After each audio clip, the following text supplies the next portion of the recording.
Hello दोस्तों, तो हाजिर हूँ मैं आपके सामने हमेशा की तरह एक न्यू मजेदार सी सीरीज के साथ जो कि बेसिकली एंशिएंट एरा पर बेस्ड है। सीरीज की स्टोरी कुछ यूँ है कि हमारे मेन लीड शोएब फांग का पहला प्यार जिलिन उसकी स्टेप मदर बन जाती है, जो कि शायद उसकी मजबूरी थी। लेकिन जब शोएब फांग को इस बारे में पता चला कि मेरे डैड ने उसी लड़की से ही शादी की जिसे मैं आज तक भुला नहीं पाया, तो वो जिलिन से चुन चुन कर बदले लेता है, सिर्फ इसलिए कि तुमने दौलत की खातिर मेरे डैड से शादी की और मेरी फीलिंग्स के बारे में एक बार भी नहीं सोचा। तो आगे की कहानी जानने के लिए हम बढ़ते हैं इस सीरीज के फर्स्ट एपिसोड की तरफ। एपिसोड के शुरुआत में हम मास्टर शोए की फिफ्थ वाइफ को किसी और के साथ अफेयर चलाते हुए देखते हैं, जहां वो लड़का इसे पूछ रहा था कि अगर तुम्हारे ओल्ड मैन को पता चल गया कि तुम मेरे साथ हो तो फिया कहती है कि भला उसे मेरी क्या परवाह, वो तो होगा अपनी सिक्स्थ वाइफ के साथ, मुझे क्यों पूछने लगा। नेक्स्ट सीन में हम इसी होटल की तरफ एक हाई फाई गाड़ी को आते हुए देखते हैं, जिसमें से हमारी फीमेल लीड जिलिन बाहर निकल कर आती है। मरेला ओपन करने के बाद उसने मास्टर शोए के लिए डोर ओपन किया, जो बाहर आते साथ ही इसे थप्पड़ मार देते हैं कि तुमने जो मुझे बताया है वो सच है ना। जिलिन बोली कि हाँ मास्टर, मैंने सच बताया है, अगर आपको यकीन नहीं आ रहा तो खुद ही अंदर जाकर अपनी आंखों से देख ले। लेकिन मास्टर शोए कहते हैं कि फिर भी ये मेरे लिए कोई खुशी की बात नहीं है और मैंने तुमसे शादी इसलिए नहीं की ताकि तुम मेरे लिए मुसीबतें बनाती रहो। खैर, ये कहने के बाद मास्टर शोए होटल की तरफ चलने लगे अपनी पिस्टल लेकर, जबकि इधर जिलिन सोच रही थी कि फिया,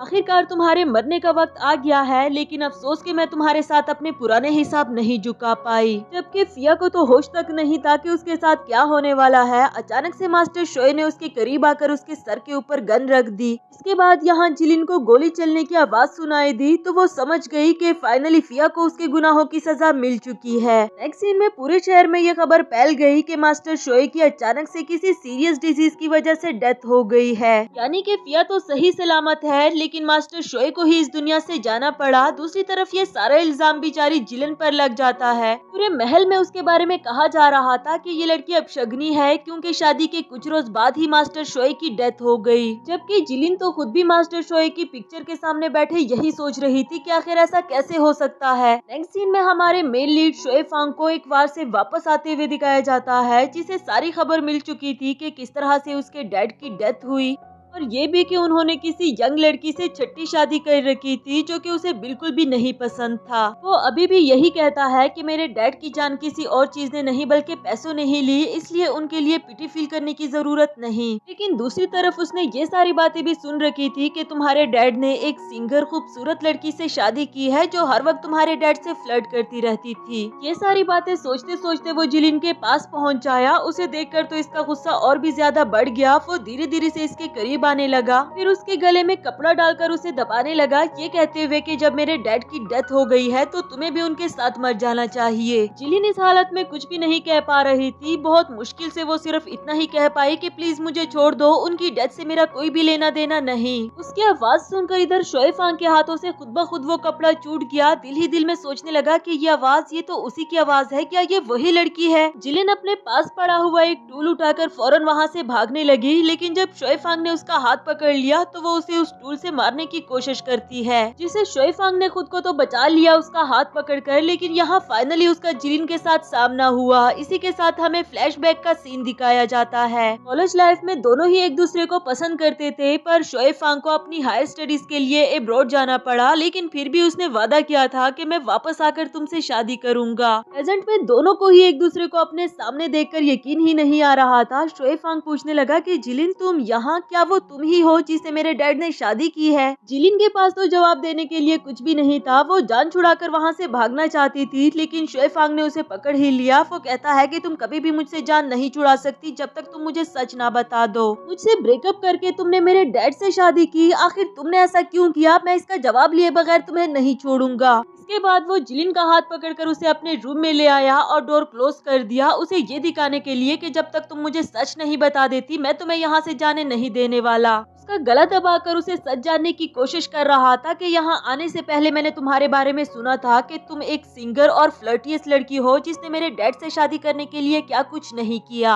लेकिन ये सिर्फ पूरा सच नहीं है, तुम मेरी एक्स गर्लफ्रेंड भी हो, आखिर तुमने ऐसा क्यों किया? जिलिन काफी मुश्किल से खुद को छुड़ाकर उसे कहने लगी कि मत भूलो मैं तुम्हारे डैड की वाइफ हूँ। हाँ, मेरा नाम लियान जिलिन है। पास्ट में जो कुछ भी हुआ मैं उसे भूल चुकी हूँ, बेहतर होगा कि तुम भी उसे भूल जाओ। जो कहने के बाद वो रूम से बाहर जाने लगी। लगी, लेकिन इधर शोएफांग ने उस पर गन पकड़ ली। वो कहता है कि दरवाजा बंद करके अंदर आ जाओ, इससे पहले कि मैं तुम्हें शूट कर दूं। जिलिन भी काफी कॉन्फिडेंस के साथ डोर क्लोज करके उसके पास चली आई। कहने लगी कि हाँ, मैं तुम्हारे डैड से प्यार करती थी और उससे कहीं ज्यादा उनके पैसों से। अगर पहले तुमने मुझे ये ना कहा होता कि तुम एक गरीब स्टूडेंट हो तो तुम्हारे डैड से शादी करने के बजाय मैं अब तक तुमसे शादी कर चुकी होती। तुम मुझे मारना चाहते हो ना, तो ये लो, मैं तुम्हारे सामने खड़ी हूँ, अब गोली चलाओ। अचानक से ये सारी बातें सुनकर शोएफांग की आंखों में आंसू आ गए थे कि आज तक वो जिस लड़की की वजह से सफर कर रहा था वो इतनी बुरी होगी, ये तो उसने कभी सोचा भी नहीं था। इधर बाहर फिया और उसकी चमची ने जिलिन को डोर क्लोज करते हुए देख लिया था, तो कहने लगी कि जरा देखो तो सही, अभी तक मास्टर की डेथ नहीं हुई और इस लड़की ने मूव ऑन भी कर लिया। यहाँ शोएफांग ने जिलिन को आगे पुश कर दिया क्योंकि इसकी नजर में उसे गोली मार देना काफी कम सजा होगी। फिर पिस्टल रखते हुए एक एक करके वो अपनी बेल्ट और टाई उतारने लगा, जिससे जिलिन को लग रहा था कि शायद वो कुछ गलत करने वाला है। वो इसे मना कर रही थी कि ऐसा कुछ करने का सोचना भी मत, मैं तुम्हारे डैड की वाइफ हूँ। जबकि शोएफांग अपनी शर्ट के बटन्स ओपन करके उसे अपने जख्म दिखाना चाह रहा था कि मैं कितनी बार मौत से बच कर आया हूँ, ये कहते हुए कि हर बार मैं मौत से जीत जाता था, सिर्फ यही सोच कर कि जब तक मैं वो अजियत तुम्हें फील ना करा दूं जो तुम्हारी वजह से मैंने फील की, मुझे नहीं मरना चाहिए। अब तुम्हारे पास सिर्फ दो ही रास्ते हैं, या तो मैं तुम्हें मार डालूं, और दूसरा रास्ता बताने से पहले ही वो उसे फोर्सफुली किस करने लगा। जिलिन के लिए खुद को छुड़ाना काफी मुश्किल था, लेकिन फिर भी वो उसे थप्पड़ मारकर खुद से दूर कर देती है। कहने लगी कि मैं तुम्हारे डैड की वाइफ हूँ,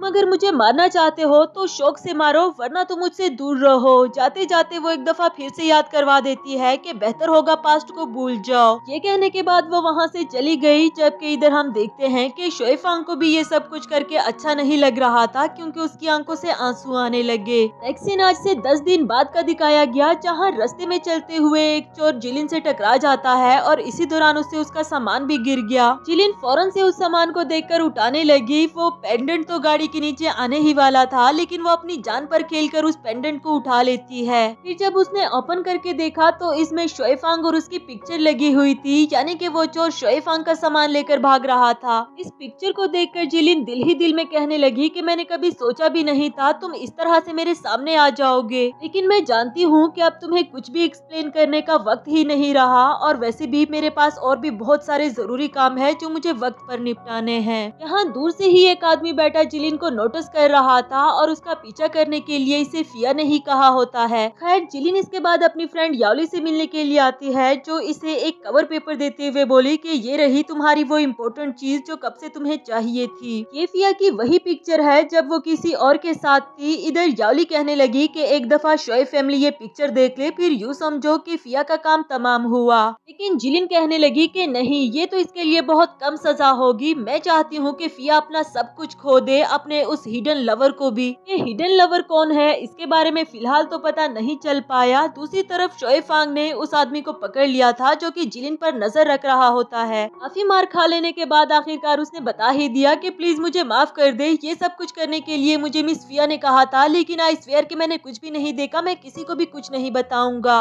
उसे वार्निंग देकर शोएफांग ने भी उसे जाने दिया, लेकिन जानता तो वो खुद भी नहीं था कि आखिर फिया जिलिन से चाहती क्या है। तब तक जिलिन भी अपनी फ्रेंड के पास से वापस आ रही थी और सामने ही उसने देखा कि शोएफांग का हाथ बुरी तरह से जख्मी हो चुका है। वो फौरन से उसके पास जाकर उसका जख्म अपने रुमाल से साफ करने लगी। चाहे शोएफांग अभी तक उसे नहीं बुला पाया, मगर उसे झटकते हुए उसका हाथ पकड़ लेता है। पूछने लगा कि क्या तुम्हें इनअप्रोप्रिएट नहीं लग रहा आधी रात को किसी गैर मर्द का हाथ पकड़ते हुए। जिलिन बोले कि अगर तुम्हारी जगह कोई और भी इस तरह से इंजर्ड हुआ होता तो यकीनन मैं उसके लिए भी यही करती जो मैंने तुम्हारे लिए किया। जो कहकर वो जाने लगी, लेकिन शोएफांग ने उसे पकड़कर खुद के और करीब कर दिया। पूछने लगा कि बताओ, फिया ने किसी को तुम्हारे पीछे क्यों लगवाया था, वो तुमसे क्या चाहती है। ये बोली कि मुझे कैसे पता होगा, ये तो तुम उससे ही पूछो ना। तो वो कहता है कि यकीनन उसको भी तुम पर कोई शक होगा, जैसे कि मुझे लग रहा है कि तुम हमारी फैमिली के अगेंस्ट कुछ प्लॉट कर रही हो। फिर फौरन से उसके हाथ से क्लच ले लिया, देखने के लिए कि आखिर ये हमसे क्या छुपा रही है। लेकिन देखने पर उसे पता चला कि इसमें उसके डैड और इसकी पिक्चर थी, जो देखकर शोएफांग तंज करने लगा कि अरे वाह, देखो तो सही कितना लवली कपल है। मेरे डैड के जाने के बाद भी तुम उनको नहीं बुला पा रही, साथ ही वो पिक्चर भी फेंक देता है। जिलिन बोली कि शोएफांग अब बस भी कर दो।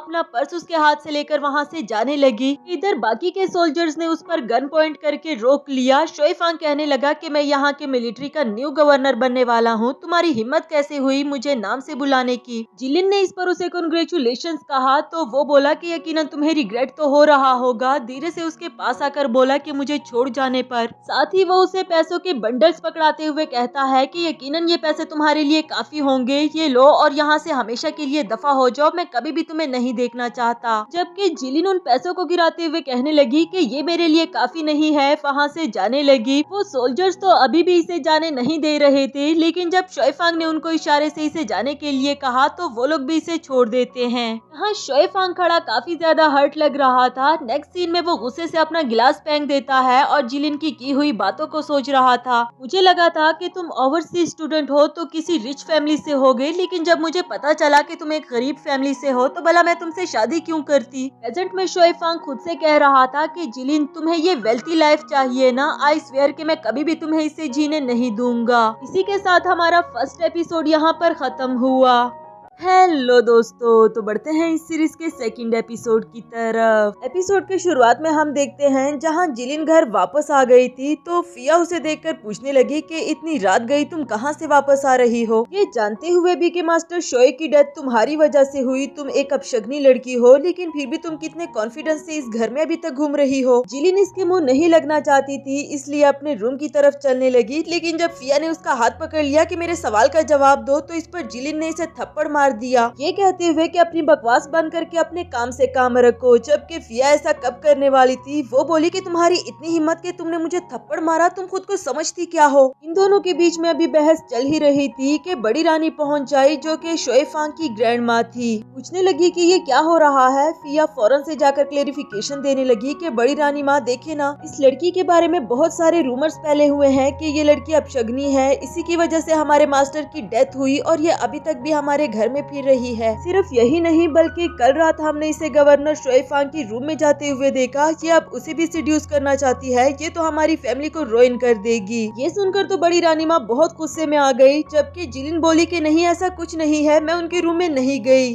चाहे वो जितनी भी सफाई देती उसकी कोई भी नहीं सुनता। रानी माँ ने हुक्म दे दिया कि इसे अच्छे से सबक सिखाओ और इस घर से बाहर फेंक दो। मेड्स बिल्कुल ऐसा ही करती है, उसे पकड़कर थप्पड़ मारने लगी, जबकि इधर फिया उसे देखकर स्माइल कर रही थी। अभी के लिए तो जिलिन खुद को बचाने के लिए कुछ भी नहीं कर पा रही, लेकिन फिया को देखकर दिल ही दिल में कहती है कि एक दिन मैं तुमसे ये सारे हिसाब चुकता करूंगी। मार मार कर उसे बुरी तरह से जख्मी कर दिया जाता है। आखिर में जब वो बेहोश हो गई तो उसे उठाकर घर से बाहर फेंक दिया गया। नेक्स्ट सीन में जब वो बाहर बेहोश पड़ी हुई थी तभी हमारा एक न्यू कैरेक्टर जिहाई आता है जो कि शोएफांग का कजन था। उसे उठाते हुए उसके जख्म देखने लगा, तब तक शोएफांग भी पहुंच आया जो उसे कहता है कि इसे छोड़ दो। एक तो ये कि उसकी जिहाई के साथ बिल्कुल भी नहीं बनती और दूसरी बात ये कि वो अभी भी जिलिन के लिए फीलिंग्स रखता है, इसलिए खुद ही उठाते हुए उसे अपने साथ ले जाने लगा। नेक्स्ट सीन में जिलिन अभी भी बेहोश पड़ी हुई थी, जबकि शोएफांग को इसके जख्म देखकर इसके लिए काफी ज्यादा बुरा लग रहा था।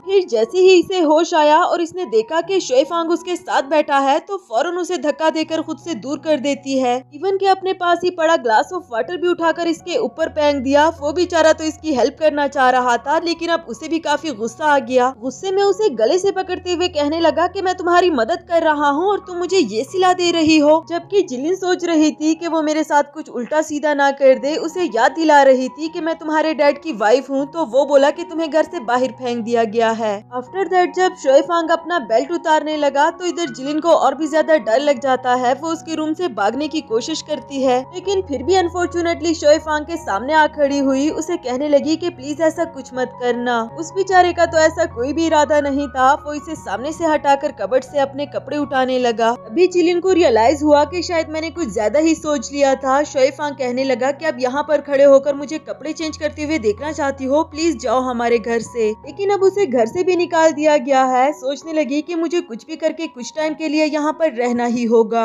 शोएफांग से रिक्वेस्ट करने लगी कि क्या तुम मुझे कुछ टाइम के लिए यहाँ पर रख सकते हो, मेरी इंजरीज भी अभी तक ठीक नहीं हुई, मैं जैसे ही ठीक हो जाऊंगी तो चली जाऊंगी। शोएफांग भी उसी एटीट्यूड से कहता है कि मैं तुम्हें घर में क्यों रखूं। तो जिलिन बोली कि तुम अभी ही वार से वापस लौटे हो तो तुम्हें किसी मेड की जरूरत तो होगी ना। चाहे उसे वर्कर्स की जरूरत नहीं थी, लेकिन फिर भी इस पर रहम खाकर कहने लगा कि ठीक है, सिर्फ एक महीना, जल्दी से खुद को को हील करो और जाओ यहाँ से। नेक्स्ट सीन में जब रानी माँ को पता चला तो वो शोए फांग को इसकी सजा दे रही होती है कि अगर बाहर के लोगों को इस बारे में पता चला कि तुमने अपने डैड की वाइफ को मेड रख लिया है तो क्या सोचेंगे। जबकि ये मार खाते हुए कहने लगा कि अगर आप लोग किसी को नहीं बताएंगे तो किसी को भी पता नहीं चलेगा, और वैसे भी अब उसका मेरे डैड से कोई लेना देना नहीं और आपने भी उसको घर से बाहर निकाल दिया था। दूसरी तरफ जिलिन को दिखाया गया जो कि अब शोए फांग की मेड बन चुकी थी। वो उसकी गाड़ी को साफ कर रही होती है कि तब तक फिया भी उस पर तंज करने के लिए पहुंच आई कि कहाँ तुम खुद को इस घर की रानी बनाना चाहती थी लेकिन बन गई नौकरानी। वो उसे अपने शूज साफ करने के लिए कहती है, साथ ही उसे थप्पड़ भी मार दिया कि तुम्हें मेरी बात सुनाई नहीं दे रही। जिलिन जानती थी कि फिलहाल मेरा टाइम नहीं आया इससे बदला लेने का, इसलिए फिया उसे जैसे कह रही थी ये भी बिल्कुल वैसा ही करती गई। वहाँ शोए फांग बुरी तरह से जख्मी हो गया था लेकिन फिर भी अपने असिस्टेंट से पूछता है कि हमारी सिटी में वुमेन की सबसे अच्छी ड्रेस किस शॉप से मिलेगी, क्योंकि वो अपनी इनॉग्रेशन सेरेमनी के लिए जिलिन को एक अच्छी सी ड्रेस दिलाना चाहता था। यहाँ जिलिन बेचारी को ना चाहते हुए भी फिया के शूज साफ करने पड़ रहे थे, जबकि फिया अभी भी उस पर तंज करती रही।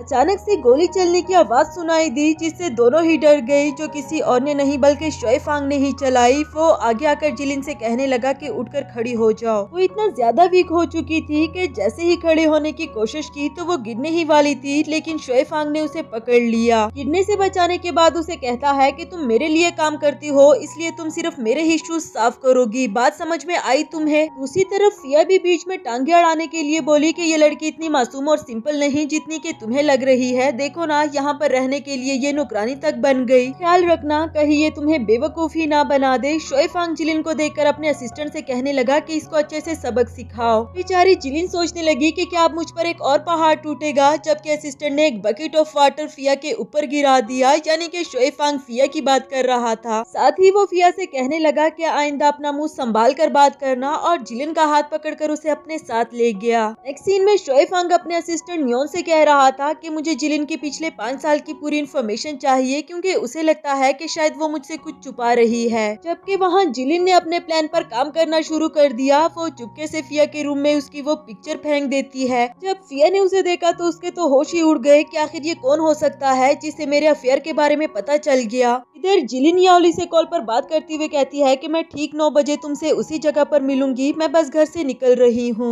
अनफॉर्चुनेटली जाने से पहले उसका सामना शोए फांग से हुआ, जिसे इग्नोर करके वो जाने ही लगी थी, लेकिन इसने उसे रोक लिया और इसे मेडिसिन देने लगा। मेडिसिन लेने पर उसने सिर्फ थैंक यू कहा और वहाँ से जाने की कोशिश कर रही थी, लेकिन शोए फांग बोला कि मेरे सामने खड़े होकर मेडिसिन लो, क्या पता तुम जानबूझकर हीलिंग को अवॉइड करो ताकि तुम इस घर में रह सको। तो ये जल्दी से मेडिसिन ले लेती है, ये कहकर के आप ठीक है ना। मेडिसिन कड़वी थी इसलिए शोए फांग उससे कुछ मीठा भी खाने को देता है, जबकि यहाँ जिलिन इतनी जल्दी में थी कि वो किसी भी हाल में यहाँ से जाना चाहती है। जबकि इधर शोए फांग को भी गुस्सा आने लगा कि मैं इसके लिए ड्रेस लेकर आया हूँ और ये मुझे देने का मौका ही नहीं दे रही, आखिर इतनी भी क्या जल्दी है। गुस्से में उससे कहने लगा कि अब तुम मेरी मेड बन चुकी हो, इतनी भी क्या जल्दी है तुम्हें जाने की, मैं तुम्हारी हेल्प कर रहा हूँ और तुम्हें परवाह ही नहीं। अगर अब तुम यहाँ से चली गई तो आई स्वेयर कि मैं कभी भी तुम्हारी हेल्प नहीं करूँगा। उधर 9 भी बज चुके थे। जिलिन का यहाँ से जाना भी जरूरी है तो वो कह देती है कि बेहतर होगा तुम मेरी मदद ना ही करो, जो कहकर वो जाने लगी, लेकिन शोए फांग ने एक दफा दोबारा उसे रोक लिया। उसके करीब आकर उसे कहता है कि क्या तुम जानती हो मैंने तुम्हें इस घर में क्यों रोक कर रखा, क्योंकि मैं चाहता हूँ कि तुम मुझे अपनी आंखों से मिलिट्री का गवर्नर बनते हुए देखो। असल में वो जिलिन को रिग्रेट फील कराना चाहता था, लेकिन जब वो इसे इग्नोर करके चली गई तो उसे गुस्सा आने लगा कि इसे फर्क क्यों नहीं पड़ रहा।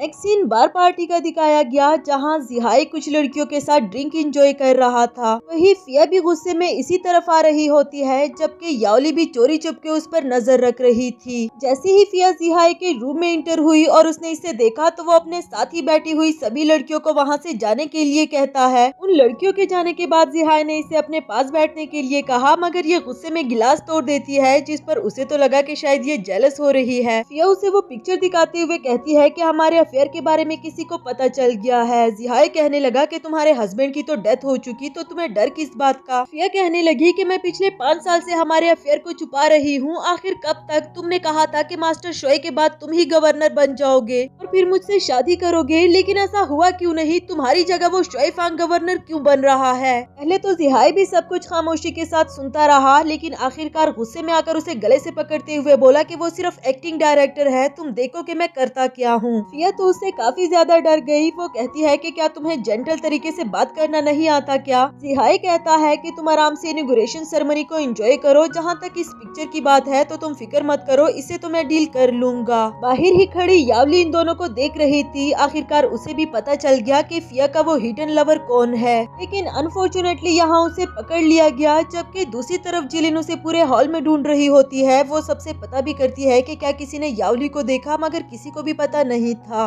इसी दौरान एक लड़का चेंग उसे देखकर दिल ही दिल में सोचने लगा कि मास्टर शोए की ये वाली वाइफ तो कितनी ज्यादा अट्रैक्टिव है। जबकि उधर जिलिन ने जब शोए फांग को इस हॉल में आते हुए देखा तो वो किसी भी तरह करके उससे चुपना चाहती थी।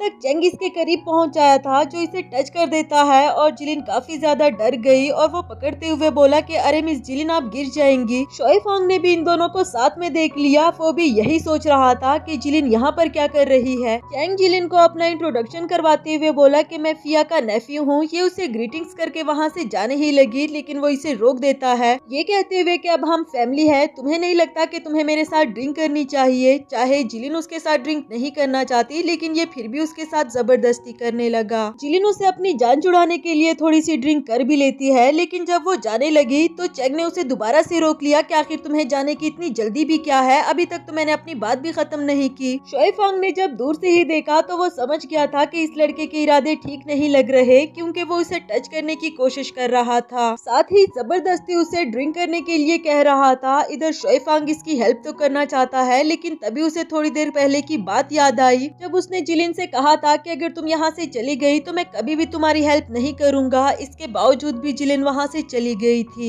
आखिरकार जिलिन ने खुद ही उसे पुश करके खुद से दूर कर दिया कि आज इनॉग्रेशन सेरेमनी है, तुम्हें यहाँ पर मेस क्रिएट नहीं करना चाहिए। जो सुनकर चेंग ने उसके ऊपर ड्रिंक फेंक दी कि तुम नौकरानी होकर मेरे साथ बदतमीजी कर रही हो, चाहे जो भी हो तुम्हें मेरे साथ ड्रिंक करनी पड़ेगी। सबके सामने ही जिलिन ने उसे थप्पड़ मार दिया। अब वो भी ठहरा फिया का नेफ्यू गन निकाल कर उस पर पकड़ लेता है कि मैं तुम्हें जान से मार दूंगा। अभी तक तो शोए फांग सिर्फ खड़ा होकर देखता ही रहा, लेकिन जब बात गन तक पहुंच जाई तो उसने चेंग को इसे छोड़ने के लिए कहा और इसी के साथ हमारा ये वाला एपिसोड भी खत्म हुआ।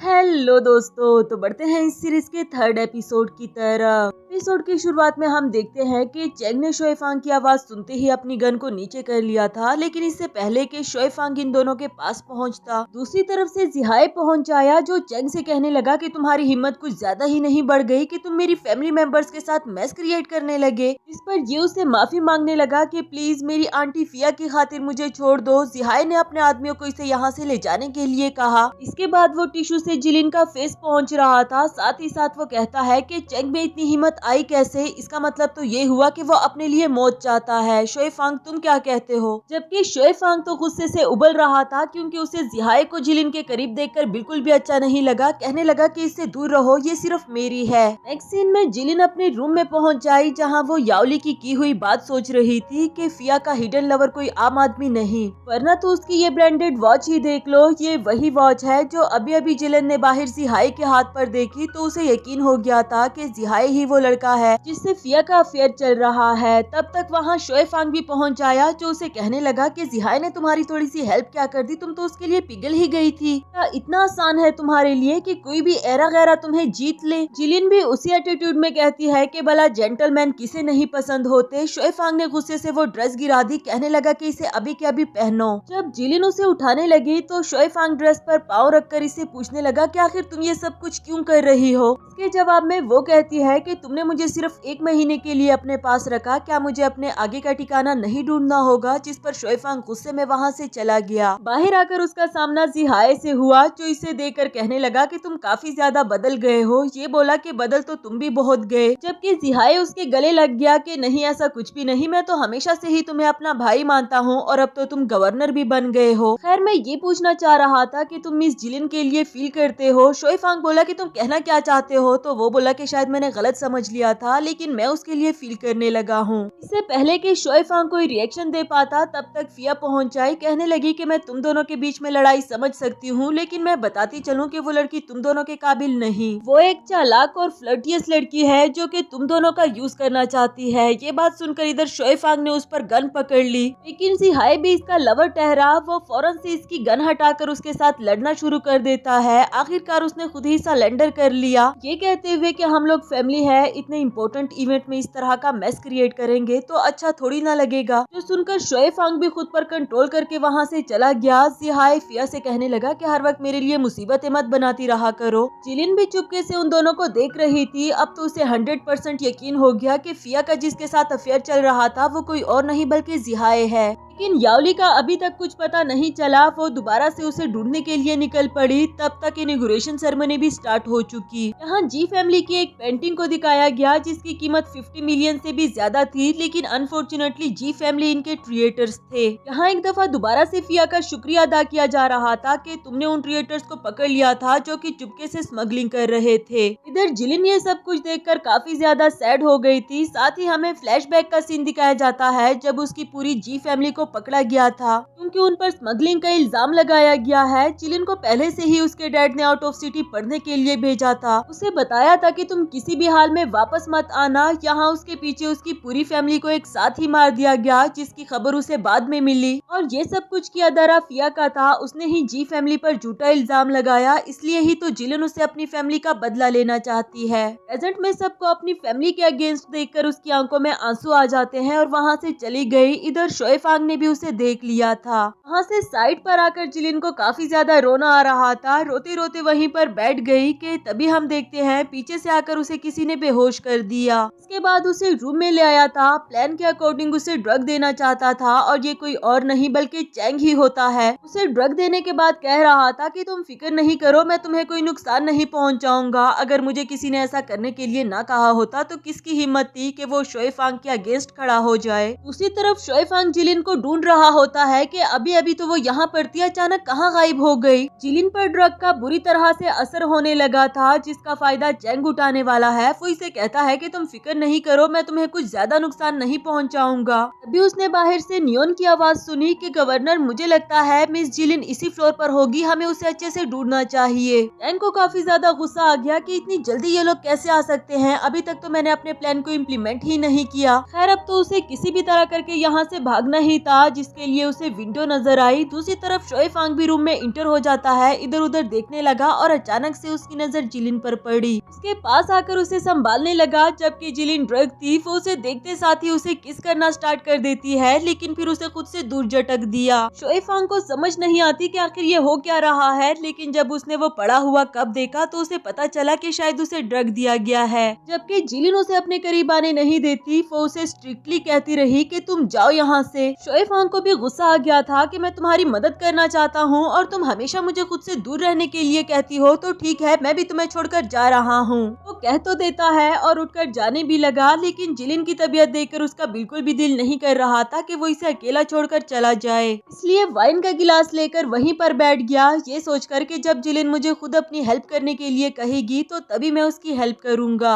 जबकि जिलिन उसे देख देख कर उसकी तरफ अट्रैक्ट हो रही थी। वो खुद को रोकना भी चाहती है और उसकी हालत भी काफी बिगड़ रही थी। शोए फांग से भी मजीद देखा नहीं जा रहा था। कहने लगा कि प्लीज तुम जिद नहीं करो, तुम्हारी तबीयत ठीक नहीं लग रही, मैं तुम्हें हॉस्पिटल ले जाता हूँ। लेकिन अब जब वो इसके करीब आ गया था तो जिलिन भी खुद पर कंट्रोल नहीं कर पाई। वो इसे किसिस करना स्टार्ट कर देती है, ये कहते हुए कि मुझे हॉस्पिटल नहीं जाना। नेक्स्ट सीन अगली सुबह का दिखाया गया, जहाँ इन दोनों ने ही रात साथ में स्पेंड की थी। उसे सोते हुए देखकर शोए फांग को उस पर प्यार आ रहा था, लेकिन जैसे ही उसे जाग आई तो ये दोबारा से रूड मास्टर बन जाता है। जिलिन उसे कोई भी बात किए बगैर वहाँ से जाने लगी, लेकिन वो अभी भी काफी ज्यादा वीक फील कर रही थी। शोए फांग भी धीरे से उसके साथ चलता रहा क्योंकि वो समझ गया था जैसे ही जिलिन गिरने लगी तो ये उसका हाथ पकड़कर उसे बचा लेता है। शोए फांग उससे कल रात के बारे में पूछना चाह रहा था कि आखिर तुम इस रूम तक कैसे पहुंची, लेकिन इससे पहले ही जिलिन कहने लगी कि मुझे कल रात के बारे में कुछ भी नहीं याद, ना ही मैं उस बारे में बात करना चाहती हूँ। वो कहता है कि तुम फिक्र नहीं करो, तुम्हें ड्रग दिया गया था, लेकिन लकीली मैंने तुम्हारी जान बचा ली। आखिर हुआ तो वही जो जिलिन नहीं चाहती थी, इसलिए वो कल रात के बारे में बात नहीं करना चाहती। उसे कहती है कि तुम भी उस बारे में भूल जाओ। इस पर शोए फांग बोला कि मैं क्यों भूल जाऊं कि तुम हमारे क्रिएटर्स जी फैमिली के लियान जुन की बेटी हो। यानी कि नियोन ने जिलिन की सारी इन्फॉर्मेशन निकलवा ली थी और अब शोए फांग इसकी रियल आइडेंटिटी जानता है। कहने लगा कि मैं तुम्हारी रियल आइडेंटिटी को छुपा सकता हूँ, लेकिन इसके बदले तुम्हें मेरे साथ और मेरी ही बनकर रहना होगा। जिलिन शौक तो काफी ज्यादा थी, कहने लगी कि तुमने मेरे पास और कोई रास्ता ही नहीं छोड़ा, यानी कि वो उसके साथ रहने के लिए तैयार हो गई और फिर वहाँ से चली जाती है। बाहर आकर उसे बहुत ऑकवर्ड फील हो रहा था कि कल रात हमारे बीच में इतना कुछ हुआ और अभी भी मुझे उसके साथ रहना पड़ेगा, मगर फिर भी वो खुद को समझाते हुए कहती है कि मुझे ये करना पड़ेगा क्योंकि याओली का भी कुछ पता नहीं चल रहा और फिया से भी अपना हिसाब झुकाए बगैर नहीं जा सकती। फिर वो अपनी एक इयररिंग वहीं पर गिराकर वहाँ से चली गई। दूसरी तरफ हमें फिया और जिहाई को दिखाया जाता है, उन दोनों ने ही याओली को किडनैप करवाया था। उसके होश में आने के बाद फिया उसे कहती है कि अगर तुम बुरी मौत नहीं मरना चाहती तो तुमने जो हमारी पिक्चर्स ली है वो अभी के अभी मुझे वापस कर दो।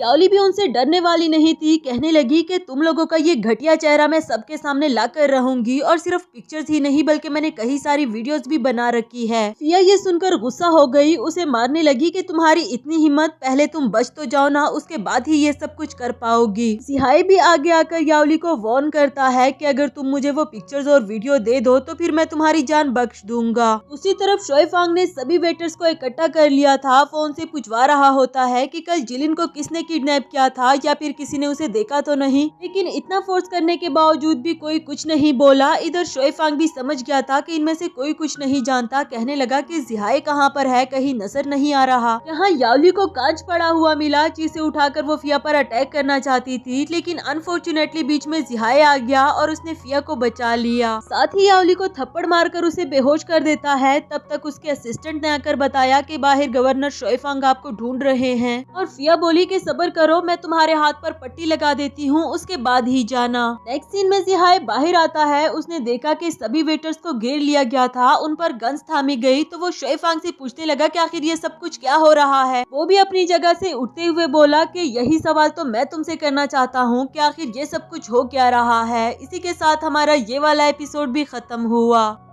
हेलो दोस्तों, तो बढ़ते हैं इस सीरीज के 4th एपिसोड की तरफ। एपिसोड के शुरुआत में शोएफांग जिहाई से पूछ रहा था कि कल तुम्हारे इस हॉल में जिलिन को किडनैप किया गया, उसे ड्रग दिया गया था, क्या तुम मुझे एक्सप्लेन कर सकते हो। वो बोला मगर मुझे तो इस बारे में कुछ भी नहीं पता। अपने असिस्टेंट से कहने लगा कि फौरन से उसे ढूंढ निकालो जिसने मिस जिलिन के साथ ये हरकत करने की कोशिश की। असिस्टेंट कहता है कि ठीक है, तो उसने इसे थप्पड़ मार दिया कि ऊंची आवाज में बोलो, गवर्नर को भी तुम्हारी आवाज सुनाई देनी चाहिए। असल में जिहाई ये सब कुछ इसलिए कर रहा था कि शोएफांग का शक मुझ पर ना जाए, और हुआ भी बिल्कुल ऐसा ही। दूसरी तरफ जिलिन इस हॉल के अंदर जाना चाह रही थी, जबकि गार्ड ने उसे रोक दिया कि आप अंदर नहीं जा सकती। ये कहती है कि मेरा कुछ इम्पोर्टेंट खो गया है, मैं वो ढूंढना चाहती हूँ, लेकिन गार्ड फिर भी उसे जाने नहीं दे रहा था। कहता है कि आप काफी अट्रैक्टिव हो, अगर हम दोनों दोस्त बन जाए तो हो सकता है मैं आपको अंदर जाने दे दूं। ये सारी बातें अंदर ही खड़े शोएफांग ने सुन ली। नियोन बाहर आकर एक फायर करता है और उस गार्ड पर बंदूक तान ली। शोएफांग बाहर आकर जिलिन से पूछने लगा कि तुम अभी तक यहाँ पर क्या कर रही हो, तो वो बोली कि मेरी एक इयररिंग अंदर खो गई है, मैं उसे ढूंढना चाहती हूँ। उधर गार्ड कहता है कि हम मास्टर जिहाई की परमिशन के बगैर इसे अंदर जाने नहीं दे सकते। शोएफांग कहता है कि अगर तुम्हें अपनी जिंदगी चाहिए तो इसे अंदर जाने दो। तब तक पीछे से जिहाई भी पहुँच आया। वो कहता है कि इनका अंदर कुछ भी नहीं खोया, क्योंकि अंदर तो अच्छे से सफाई हो चुकी, अगर ऐसा वैसा कुछ होता तो हमें जरूर मिल जाता। जिलिन ने बताया कि वो एक छोटी सी इयररिंग थी, भला किसी को कैसे मिलेगी, आप मुझे अंदर जाने दे, मैं खुद ही ढूंढ लूंगी। जबकि जिहाई ने अंदर याओली को छुपा रखा था, वो तलाशी लेने कैसे दे सकता है। बल्कि वो कहता है कि छोटी सी इयररिंग ही तो थी, कितनी ही महंगी होगी, मैं आपको शॉप पर ले जाता हूँ, आपको जिस तरह की इयररिंग पसंद आए वही मैं आपको दिला दूंगा, क्या ये ठीक है। सबसे पहले तो शोएफांग ऐसा नहीं चाहता, कहने लगा कि बिल्कुल भी नहीं, वो इयररिंग जिसे मैंने दी थी वो मेरा लव टोकन है, क्या कोई और चीज उसे रिप्लेस कर सकती है। जिलिन का हाथ पकड़कर उसे हॉल के अंदर ले जाने लगा कि इधर बाहर याओली की डेड बॉडी को ऊपर से नीचे गिराया गया। अचानक से डेड बॉडी को देखकर सभी लोग हैरान हो गए, लेकिन याओली का केस सबको सुसाइडल केस लग रहा था। जिलिन की आंखों में आंसू आने लगे। वो खड़े खड़े ही याओली के साथ गुजारे हुए लम्हों के बारे में सोचने लगी, जब याओली ने इसे कहा था कि तुम फिक्र नहीं करो, जल्दी ही सब कुछ ठीक हो जाएगा और फिर हम दोनों मिलकर एक अच्छा सा बिजनेस स्टार्ट करेंगे। उसकी आंखों में आंसू आते हुए देखकर इधर शोएफांग ने उसकी आंखों पर हाथ रख दिया, साथ ही वो बेहोश हो जाती है। शोएफांग ने उसे पकड़ लिया था और उसे रियलाइज भी हो गया कि जिलिन जरूर इस लड़की को जानती होगी। नेक्स्ट सीन में जिलिन अभी तक बेहोश पड़ी थी। शोएफांग भी उसके पास बैठकर उसका ख्याल रख रहा होता है। जब उसे होश आया तो पूछने लगी कि क्या मैं ज्यादा देर तक सोई। शोएफांग ने बताया कि हाँ, तुम काफी टाइम तक सोई सोई रही, क्या तुम डर गई थी और कब से तुम याओली का नाम पुकार रही हो, ये लड़की कौन है? जिलिन ने बहाना लगा दिया कि मेरी एक पुरानी दोस्त है। तो शोए फांग कहने लगा कि पुरानी दोस्त है या फिर वो लड़की थी जो मर गई। ये तो अभी भी मानने को तैयार ही नहीं थी, कहने लगी कि मैं उस लड़की को नहीं जानती। उठकर वहाँ से जाने लगी, जिस पर शोए फांग ने उसे पकड़ लिया, उसे हथकड़ी लगाकर बेड के साथ बांध देता है कि जब तक तुम मुझे सच नहीं बता देती कि याओली कौन है, तुम उसे कैसे जानती हो, मैं तुम्हें यहाँ से जाने नहीं दूंगा। तुम इस बारे में अच्छे से सोच लो, अगर तुम मुझे सच्चाई बता दो तो मैं भी तुम्हें यहाँ से जाने दे दूंगा। जो कहकर वो जाने लगा कि इधर जिलिन ने उसके पास से पिस्टल निकालकर उस पर ताम ली। शोए फांग जानता था कि जिलिन ऐसा कुछ नहीं कर सकती, लेकिन फिर भी उसे काफी ज्यादा गुस्सा आ गया। वो गुस्से में उसे कहता है कि तुम हमेशा मेरे साथ ऐसा कैसे पेश आ सकती हो, ये जानते हुए भी कि मैं गवर्नर हूँ। और वो बोली कि तुम मेरे हाथ खोल दो, मुझे यहाँ से जाने दो। तब तक ग्रैंड माँ भी पहुँच आई, जो इन दोनों को ऐसे देखकर शोए फांग से पूछने लगी कि ये क्या हो रहा है। वो फौरन जिलिन के हाथ से गन लेकर ग्रैंड माँ को बताने लगा कि इसने कोई मिस्टेक कर दी थी, मैं इसे उसकी सजा दे रहा था। ग्रैंड माँ बोली कि अच्छे तरीके से दो ना, ये तुम क्या कर रहे थे? जिलिन भी कहती है कि रानी माँ, इसने मुझे यहाँ पर जबरदस्ती रखा हुआ है, प्लीज इसे कह दो कि मुझे यहाँ से जाने दे, मैं किसी को भी नहीं बताऊंगी, लेकिन ये मुझे छोड़ दे। यहाँ तो दादी माँ भी उसकी हेल्प नहीं कर सकती। शोए फांग बोला कि इसे कैसे डील करना है मैं खुद ही देख लूंगा, आप प्लीज बाहर जाए, मैं आपसे बात करने के लिए बाहर आ रहा हूँ। जाते जाते जिलिन की बालों में से पिंस भी उतार देता है। उसे कहने लगा कि मेरे साथ कोई ट्रिक्स खेलने की कोशिश मत करना, जान लो कि मेरी ग्रैंड माँ भी तुम्हारी हेल्प नहीं कर सकती। नेक्स्ट सीन में फिया को दिखाया गया, जो चैंग को डांट रही थी कि तुम उस लड़की को थोड़ी देर और नहीं संभाल सकते थे, अभी तक तो मैंने उसे उगलवाया भी नहीं था कि वो वीडियोस और पिक्चर्स कहाँ पर है। वो बोला कि मैं क्या करता, उस लड़की ने खुद ही नीचे जंप कर दिया। तब तक जिहाई भी गुस्से में पहुंच जाया, वो भी उसे मारना शुरू कर देता है। जब फिया ने पूछा कि ये तुम क्या कर रहे हो, तो वो बोला कि खुद ही पूछो जरा, तुम्हारे इस नालायक भांजे ने क्या काम किया है। चैंग ने भी डरते डरते फिया को बता दिया कि मैंने जिलिन को ड्रग तो दे दिया था, लेकिन वो प्लान के अकॉर्डिंग कुछ भी नहीं कर पाया। इस पर तो फिया काफी ज्यादा गुस्सा हो जाती है और उसे मारना पीटना शुरू कर दिया। सिहाई बोला कि इसे हाथ से मारने की जरूरत नहीं, इसके लिए गोली ही काफी होगी। फिर उस पर बंदूक पकड़ लेता है, मगर फिया ऐसा कुछ भी नहीं चाहती। फौरन उसके पास जाकर रोकने लगी कि नहीं नहीं प्लीज, मेरा ये इकलौता ही नेफ्यू बचा है और यह भी छोटा है, प्लीज इसे मत मारो। सिहाई तो यहाँ फिया की बात भी नहीं सुन रहा था, तो उसके अटेंशन डाइवर्ट करने के लिए फिया उसे किस करने लगी, जो फाइनली काम कर गया। सिहाई की अटेंशन डाइवर्ट हो जाती है, वो भी उसे किसिस करने लगा और चैंग को इशारा करके यहाँ से जाने के लिए कहता है। चैंग भी इसे अपनी खुशनसीबी समझकर वहाँ से भाग गया। नेक्स्ट सीन में शोए फांग जिलिन के लिए खाना लेकर आता है, पर वो बोली कि मुझे नहीं खाना, मेरे हाथ खोलो, मैं यहाँ से जाना चाहती हूँ। शोए फांग बोला कि मैं इतना तो जानता ही हूँ कि तुम यहाँ पर फिया के लिए आई हो, लेकिन तुम मुझसे क्या चाहती हो, तुम्हारा प्लान क्या है, ये जानना भी बाकी है। अगर तुम नहीं बताओगी तो तुम्हें क्या लगता है कि मुझे खुद से पता नहीं चलेगा, कभी न कभी तो मैं जान ही जाऊंगा।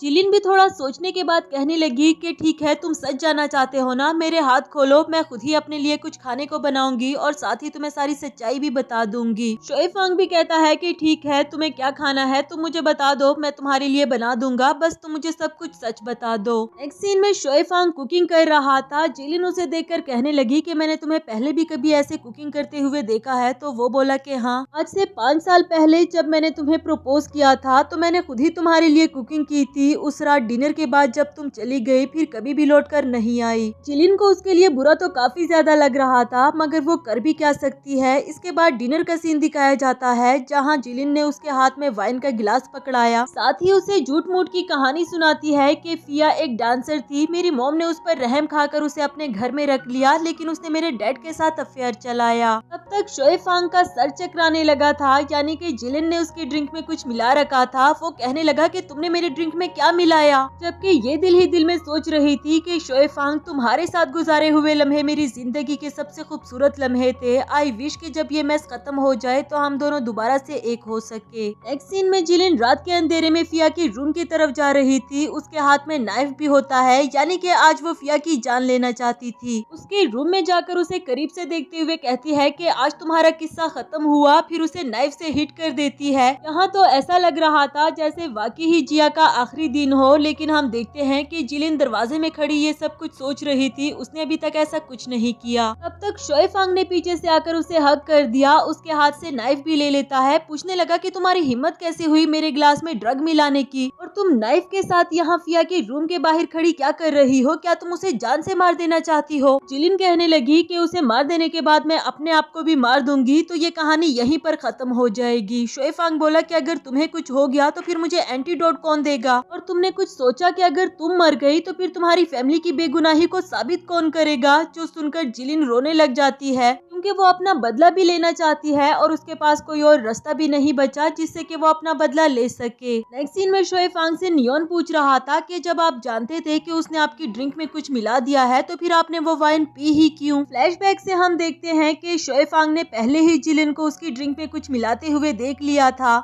योन से कहने लगा कि वो पहले भी बहुत से लोगों से धोखा खा चुकी है। मैं जानता था कि वो इतनी आसानी से मुझ पर भरोसा नहीं करेगी, इसलिए मैंने भी वो ड्रिंक पी ली ताकि उसे सब कुछ नॉर्मल लगे और मैं जान सकूं कि वो आगे क्या करने वाली है। ये कहकर शोए फांग वहाँ से चला गया, जबकि न्योन सोच रहा था कि अब तो मैं और भी ज्यादा कंफ्यूज्ड हो गया हूँ कि आखिर ये सब कुछ चल क्या रहा है। इसी के साथ हमारा ये वाला एपिसोड भी खत्म हुआ।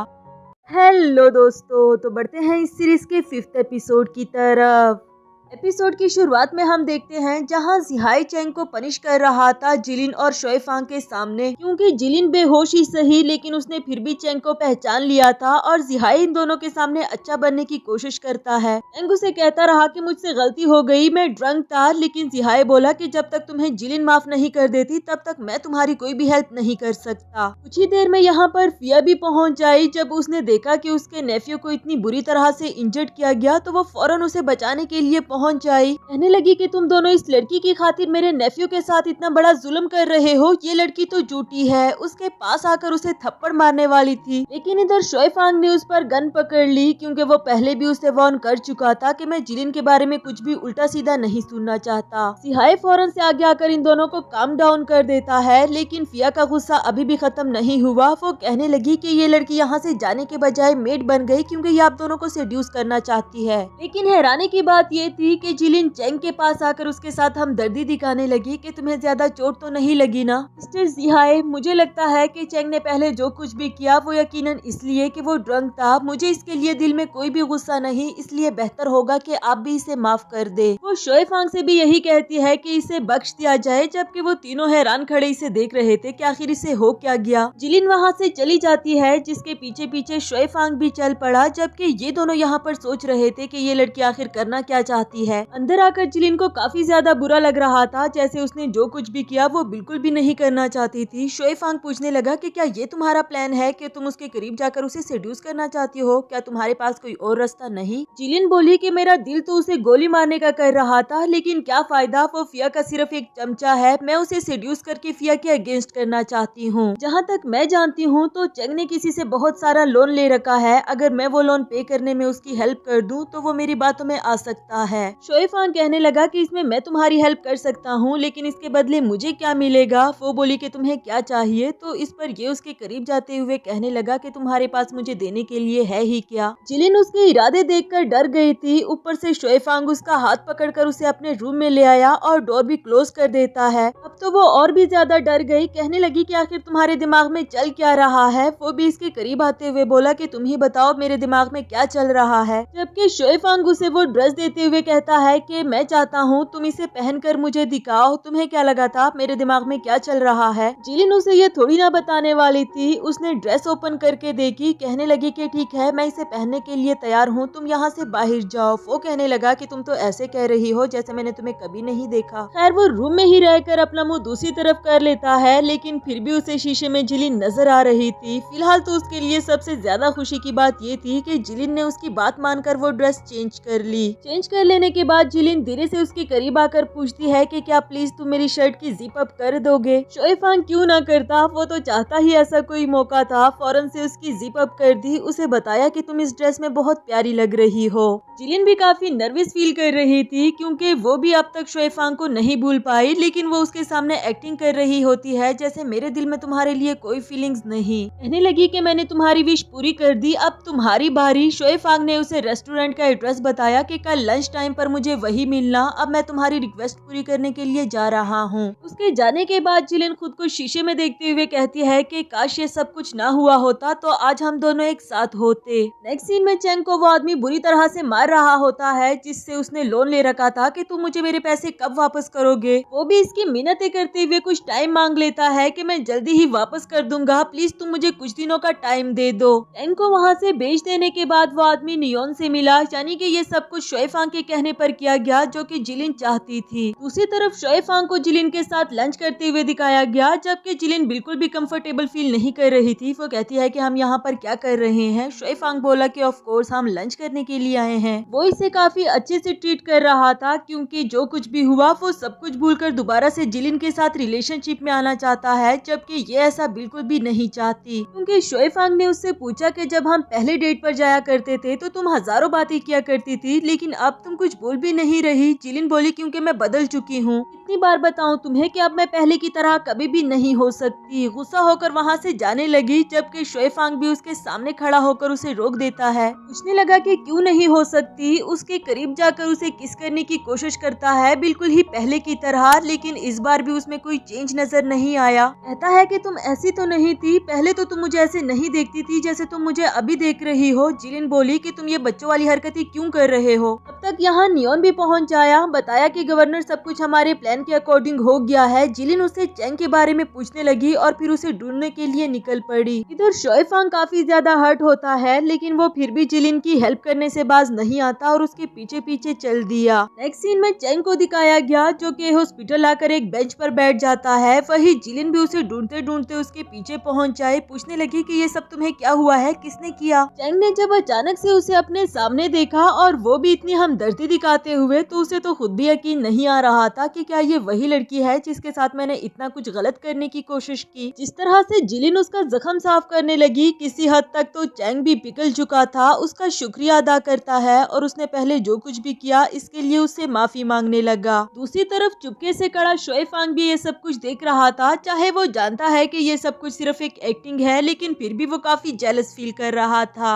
यहाँ जिलिन चैंग का भरोसा जीतने के लिए कहती है कि हम दोनों को ही अपने मकसद के लिए यूज किया जा रहा है। मैं जानती हूँ कि तुमने जो कुछ भी किया यकीनन किसी के कहने पर किया होगा। नेक्स्ट सीन में शोएफांग उसका हाथ पकड़कर वापस ले आया। गुस्से में पूछने लगा कि तुम उसे इतना जेंटली देख सकती हो तो क्या मुझे नहीं देख सकती। जिलिन ने बताया भी कि वो एक्टिंग थी, लेकिन फिर भी शोएफांग ने गुस्से में गिलास तोड़ दिया खुद को जख्मी करने के लिए। कहने लगा कि ये लो, अब मैं भी जख्मी हो गया हूँ, मुझे भी वैसे ही जेंटली देखो। जिलिन भी उस पर भड़क पड़ी। वो उसका हाथ साफ करते हुए कहती है कि वो लोग मेरे दुश्मन है, मैं उन्हें बेवकूफ बना सकती हूँ, लेकिन मैं तुम्हें बेवकूफ नहीं बना सकती। तुम समझ क्यों नहीं रहे। अब जब उसके मुंह से इतना कुछ निकल चुका था तो वो ये भी कह देती है कि तुम मेरे लिए डिफरेंट हो, यानी कि मैं अभी भी तुम्हारे लिए फील करती हूँ। शोएफांग ने और कुछ भी नहीं पूछा और वहाँ से चला गया। नेक्स्ट सीन में चैंग अपनी आंटी फिया से मिलने के लिए आया था, उससे पैसे मांगने के लिए कि प्लीज मुझे कुछ पैसे दे दो, ये आखिरी बार मांग रहा हूँ, आई स्वेयर कि इसके बाद नहीं मांगूंगा। लेकिन वो बोली कि बिल्कुल भी नहीं, हर दूसरे दिन तुम मुझसे पैसे मांगने के लिए आ जाते हो, मैं कोई पैसे बनाने वाली मशीन हूँ क्या। यहाँ जिलिन भी ये सारा तमाशा चुपके से देख रही थी। वही शोएफांग भी उसके पास आकर खड़ा हो गया।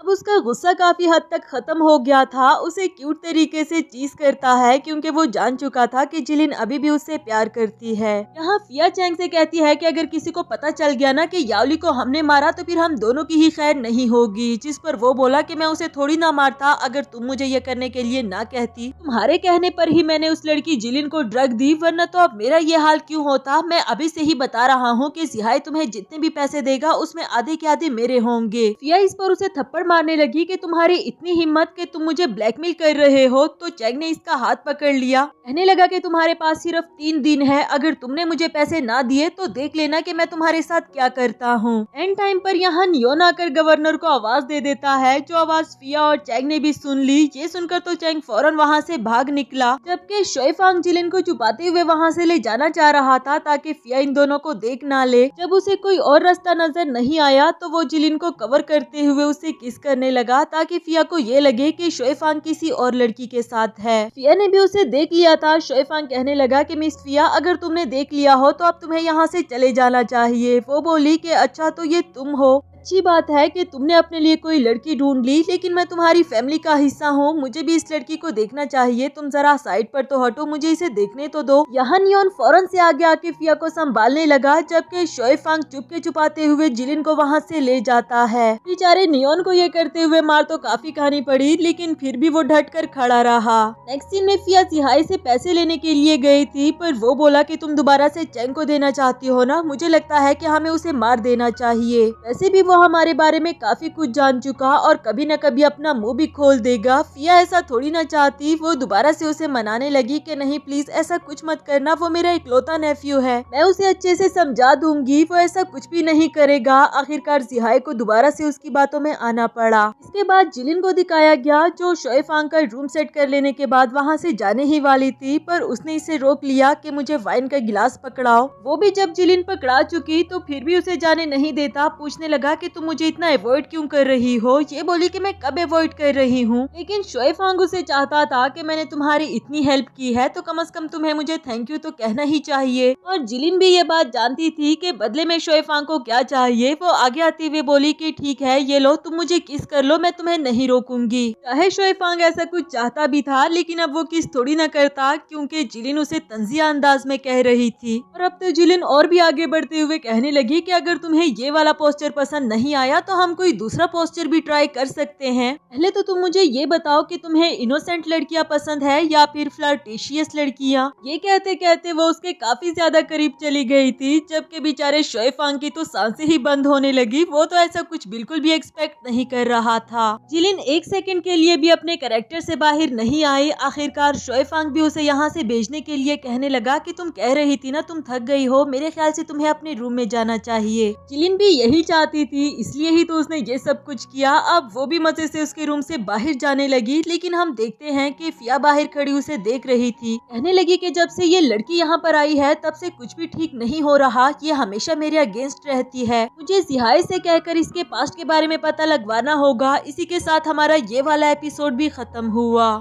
हेलो दोस्तों, तो बढ़ते हैं इस सीरीज के 6th एपिसोड की तरफ। एपिसोड के शुरुआत में हम देखते हैं जहां फिया बहुत ही मजे से एक डॉल के साथ अपने रूम में डांस कर रही होती है। बाहर ही खड़ी जिलिन उसे देखकर कहने लगी कि तुम मेरी पूरी फैमिली की कातिल हो और तुम यहाँ मजे से अपनी जिंदगी जियो, ये मैं कभी भी होने नहीं दूंगी। हो सकता है कि तुम्हारी ये मजे वाली जिंदगी आज ही खत्म हो जाए। नेक्स्ट सीन रात का दिखाया गया, जहाँ फिया चुपके छुपाते हुए फैमिली के सेफ तक आती है। यहाँ से उसने पैसों के कुछ बंडल्स उठाए और फिर वापस जाने वाली थी, लेकिन अनफॉर्चुनेटली बड़ी रानी माँ को पहले से ही खबर कर दी गई थी। वो इसे पकड़ते हुए बोली कि रात के इस वक्त तुम कहाँ जा रही हो। उसने बहाना लगाया कि मैं वॉक करने के लिए जा रही हूँ। और जब उसकी तलाशी करवाई और उसके पास पैसों के बंडल्स निकले तो रानी माँ को काफी ज्यादा गुस्सा आ गया और अपनी मेड को उसे सबक सिखाने के लिए कहा। ऊपर ही खड़ी जिलिन काफी मजे से उसे देख रही थी। साथ ही हमें फ्लैशबैक का सीन दिखाया जाता है, जहाँ वो चैंग से बातों ही बातों में कह रही थी कि फिया मिस्टर जिहाई के काफी क्लोज है, तो वो तुम्हारी मदद क्यों नहीं कर देता। चैंग बोला कि वो बहुत डबल फेस्ड इंसान है, सिर्फ उसे अपनी परवाह है। लेकिन खैर मेरी आंटी ने कहा है कि वो आज रात ही मुझे फैमिली के सेफ से पैसे चुरा कर दे देगी। जब उसने चैंग के मुंह से ये बात उगलवा ली तो एक लेटर के थ्रू ये बात बड़ी रानी माँ तक पहुँचा देती है कि आज रात घर में चोरी होने वाली है। प्रेजेंट में उसे फिया को यूं पिटते हुए देखकर काफी ज्यादा मजा आ रहा था। फिर उसके रूम में जाकर उस डॉल को ऐसे ही ट्रीट करती है जैसे कि बाहर फिया को ट्रीट किया जा रहा था। शोए फांग भी उसे डोर में ही खड़ा देख लेता है। उसे भी काफी अच्छा लगा क्योंकि काफी टाइम के बाद उसने जिलिन को इतना खुश देखा। नेक्स्ट सीन में उसके साथ ड्रिंक करते हुए पूछ रहा था कि काफी टाइम के बाद मैंने तुम्हें स्माइल करते हुए देखा। जिलिन बोली कि चैंग के पास अब कोई भी सहारा नहीं रहा, अगर तुम उसकी मदद कर दो तो वो तुम्हें सब कुछ बताने के लिए तैयार हो जाएगा। जबकि शोए फांग तो अपने उसी सवाल पर ही अटका रहा कि इसके बदले मुझे क्या मिलेगा। इससे पहले कि जिलिन कुछ कह पाती, ये बोला कि अब तो मैंने प्रूव कर दिया ना कि मैं तुम्हारे भरोसे के काबिल हूँ। साथ ही वो जिलिन को फोर्सफुली किस करने लगा, उसे ये दिखाने के लिए कि मैं अभी भी तुम्हारे साथ रिलेशनशिप में रहना चाहता हूँ। नेक्स्ट सीन में चैंग फिया के भेजे हुए आदमी का वेट कर रहा था, लेकिन वो इसे देखते साथ गोली मार देता है क्योंकि उसे जिहाई ने भेजा था। एंड टाइम पर यहाँ शोए फांग और जिलिन भी पहुँच जाए। शोए फांग ने उस आदमी को भी जाने नहीं दिया, वो इसे शूट कर देता है। जिलिन चैंग को देखकर कहने लगी कि ये अभी भी जिंदा है, हमें इसे हॉस्पिटल ले जाना चाहिए। अब तक वो दूसरा आदमी जिलिन को शूट करने वाला था, लेकिन शोएफांग उसे साइड पर हटाते हुए खुद वो गोली खा लेता है जो उसे हाथ पर लगी। उस आदमी को खत्म कर लेने के बाद जिलिन से कहने लगा कि मैं बिल्कुल ठीक हूँ, तुम जल्दी से इसे हॉस्पिटल ले जाओ। नेक्स्ट सीन हॉस्पिटल का दिखाया गया, जहाँ शोएफांग ने हाथ पर पट्टी करवा दी थी। नियोन उसे रिपोर्ट कर रहा था कि चेंग अभी तक जिंदा है, लेकिन वो कब होश में आएगा इसके बारे में कुछ भी नहीं कहा जा सकता। शोएफांग बोला कि उस पर स्ट्रिक्टली नजर रखना और कोई भी उससे मिलने के लिए ना आने पाए। उसके यहाँ से जाने के बाद जिलिन शोएफांग को मेडिसिन देते हुए कहती है कि तुमने मेरी बुलेट खुद पर ले ली, क्या तुम मरना चाहते हो? वो बोला कि मैं मरा तो नहीं ना,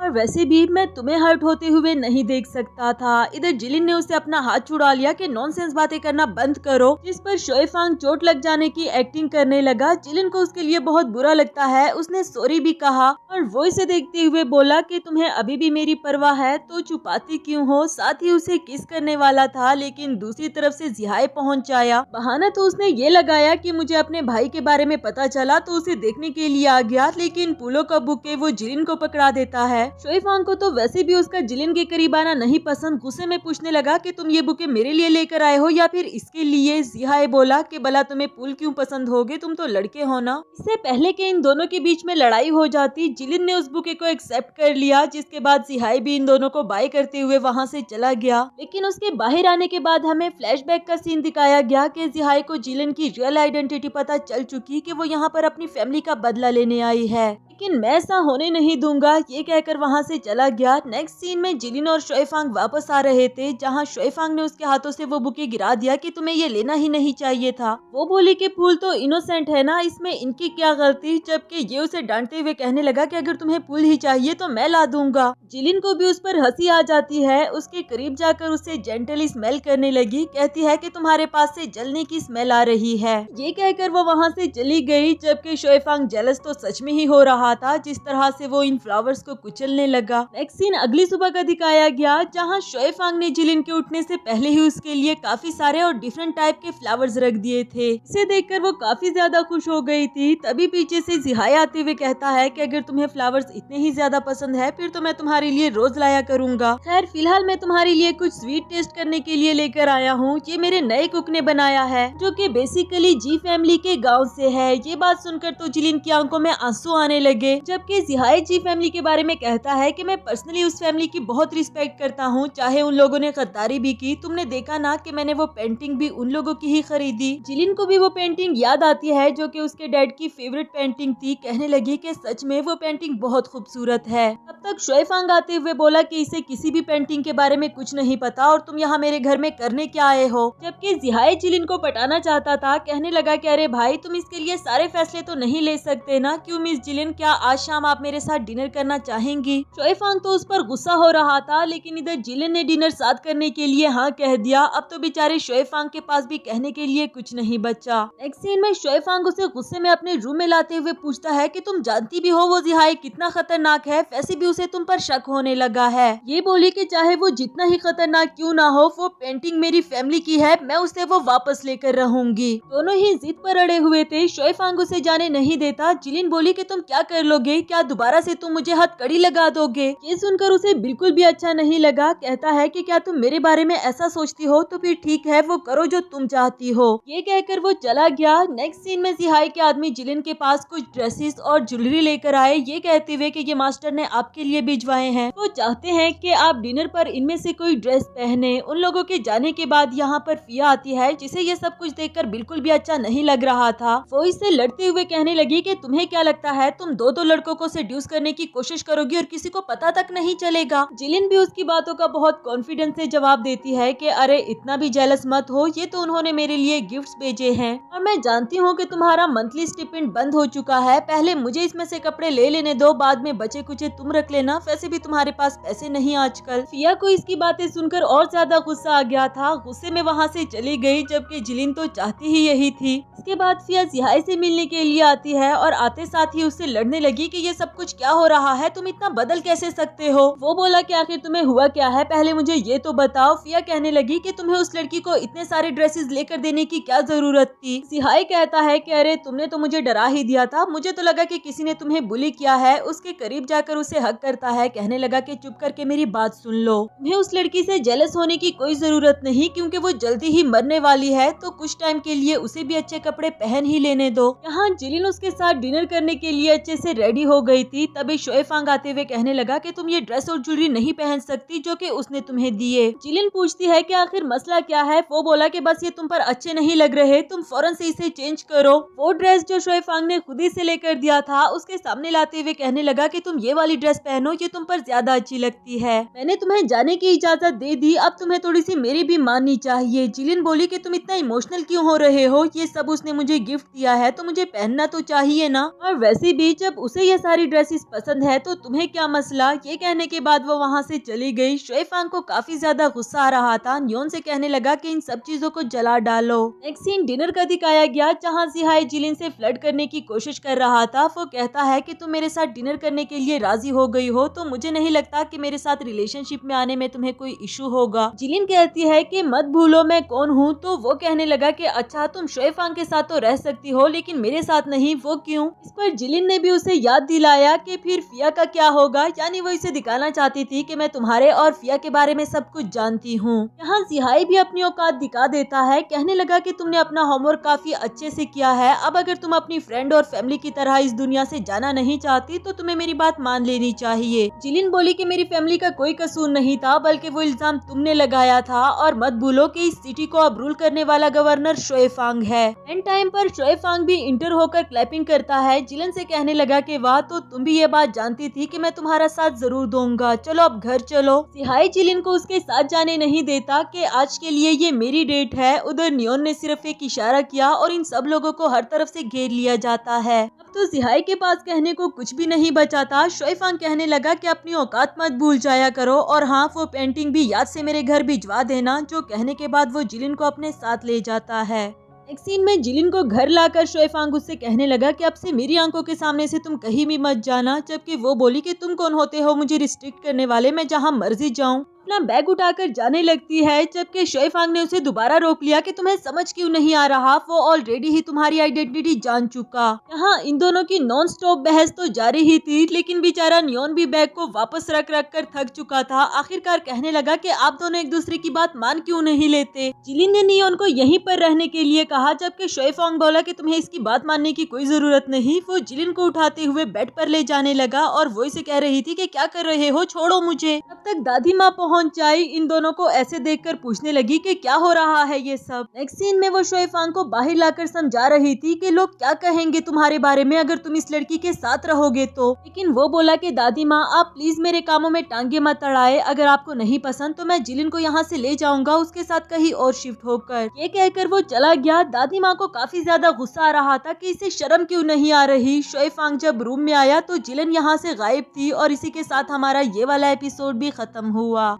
हेलो दोस्तों, तो बढ़ते हैं इस सीरीज के 7th एपिसोड की तरफ। एपिसोड के शुरुआत में देखते हैं कि शोएफांग दोबारा से जिलिन को ढूंढ के अपने रूम में ले आया। रूम का दरवाजा भी बंद कर देता है। इवन कि उसने अपने हाथ के साथ जिलिन को हथकड़ी लगा दी। कहने लगा कि अगर अभी भी तुम काम डाउन नहीं हुई तो मैं नियोन से कह दूंगा कि वो इस चाबी को ले जाकर किसी दरिया में गिरा दे। जिलिन को पता था कि ये कर भी सकता है, इसलिए खामोश हो गई। इधर शोएफांग उसे समझाने लगा कि पहले किसी भी तरह करके तुमने खुद को सेफ रखा, लेकिन अब की बात और है, मैं तुम्हारी जान को खतरे में नहीं डाल सकता, प्लीज तुम मेरी आंखों के सामने ही रहना इसी रूम में। जैसे ही ये सब कुछ खत्म हो जाएगा तो आई स्वेयर कि तुम्हें सारी आजादी दे दी जाएगी। इस बार मैं तुम्हें लास्ट चांस दे रहा हूँ। जो कहकर वो उसके हाथ खोलने लगा था। जिलिन भी उसकी बात मानने के लिए तैयार हो गई। कहने लगी कि ठीक है तुम जाकर सोफा पर सो जाओ। वो बोला कि मैं क्यों सोफा पर सोऊं, लेकिन आखिरकार बेचारे को उसे बेड पर सुलाकर खुद सोफा पर ही सोना पड़ा और ऑप्शन भी तो नहीं था। एक सीन अगली सुबह का दिखाया गया, जहाँ जिहाई का असिस्टेंट कहता है कि मास्टर मुझे जिलिन को मारने का मौका ही नहीं मिल रहा क्योंकि वो दोनों हर वक्त साथ होते हैं। जबकि इधर शोएफांग ने जिलिन को अपने रूम में ही रखा हुआ था, उसे कोई काम भी करने नहीं देता। कहने लगा कि तुम मुझे ऐसे क्या घूर रही हो। वो बोली कि जब मेरे पास करने को कोई काम ना हो तो फिर तुम्हें ही घूरूंगी ना। तो सुनकर वो इसे भी काम दे देता है कि तुम मेरे लिए ये पेपर समेट दो। जिलिन तो खुशी खुशी से उसके पेपर समेटने लगी, जबकि इधर शोएफांग उसे देखने लग जाता है। फिर उसके पास जाकर उसे उठाते हुए टेबल पर बिठा देता है। कहने लगा कि मैं तो भूल ही गया था कि कल मैंने तुम्हें जिहाई से भी बचाया। जिलिन कहने लगी कि उसके बदले मैं तुम्हारे लिए पेपर समेट रही हूँ ना, पर ये बोला कि नहीं ये काफी नहीं। उसे किस करने की कोशिश करता है, लेकिन जिलिन उसे खुद से दूर करते हुए बोली कि अब बस भी करो, मैं तुम्हें इतने सारे फेवर्स नहीं दे सकती। शोएफांग बोला कि ये सब कुछ मुझे बिल्कुल मेरे स्कूल की याद दिलाता है, और जिलिन कहती है कि हाँ मुझे भी। तब तक डोर पर नॉक होता है, जो कि नियोन ही था। काफी जल्दी में लग रहा था। शोएफांग को इशारा करके अपने पास बुलाया, फिर उसे कान में कुछ बात बता देता है। शोएफांग जाने से पहले जिलिन से कहने लगा कि मुझे कुछ जरूरी काम आ गया है, तुम रूम में ही रहना और अंदर से दरवाजा बंद कर लेना। इस पर जिलिन ने भी ठीक है कह दिया, लेकिन उन लोगों के जाने के बाद जब जिलिन यहाँ पर बैठ गई तो डोर पर नॉक होता है। पूछने पर पता चला कि वो बड़ी रानी माँ थी, जो इसे अपने साथ बाहर बुला रही थी कुछ बात करने के लिए। नेक्स्ट सीन में उनके साथ बाहर चाय पीते हुए पूछने लगी कि बड़ी रानी माँ आप मुझसे क्या कहना चाहती थी। वो बोली कि जिहाई तुम्हें अपने साथ बाहर ले जाना चाहता है। दूसरी तरफ से जिहाई भी पहुँच आया और जिलिन समझ जाती है कि ये सब कुछ सिर्फ एक प्लान था। वो रूम में भागने ही वाली थी, लेकिन इससे पहले ही जिहाई ने उसे पकड़ लिया। ग्रैंडमा कहने लगी कि जिहाई भी मेरा ही पोता है, अगर वो तुम में इंटरेस्टेड है तो तुम्हें उसके साथ जाना चाहिए। मगर उनको जिहाई के इरादे थोड़ी ना पता थे। जिलिन कहने लगी कि आप ऐसा नहीं कर सकती, आप शोएफांग को क्या जवाब देंगी। तो वो कहती है कि वो मेरा पोता है, मैं उसे संभाल लूंगी। जिसके बाद जिहाई उसे अपने साथ ले जाने लगा, लेकिन जैसे ही वो उसे लेकर बाहर पहुंचा तो बाहर शोएफांग अपने आर्मी के साथ पहले से ही खड़ा था, क्योंकि उसे कुछ न कुछ अंदाजा हो गया था। जिलिन भी उसे देखकर फौरन से इसे अपना हाथ छुड़ाकर उसके पास पहुंच गई। शोएफांग बोला कि जिहाई शायद तुम्हें पहले मेरी बातें समझ में नहीं आई, लेकिन आज मैं तुम्हें अच्छे से समझा देता हूँ।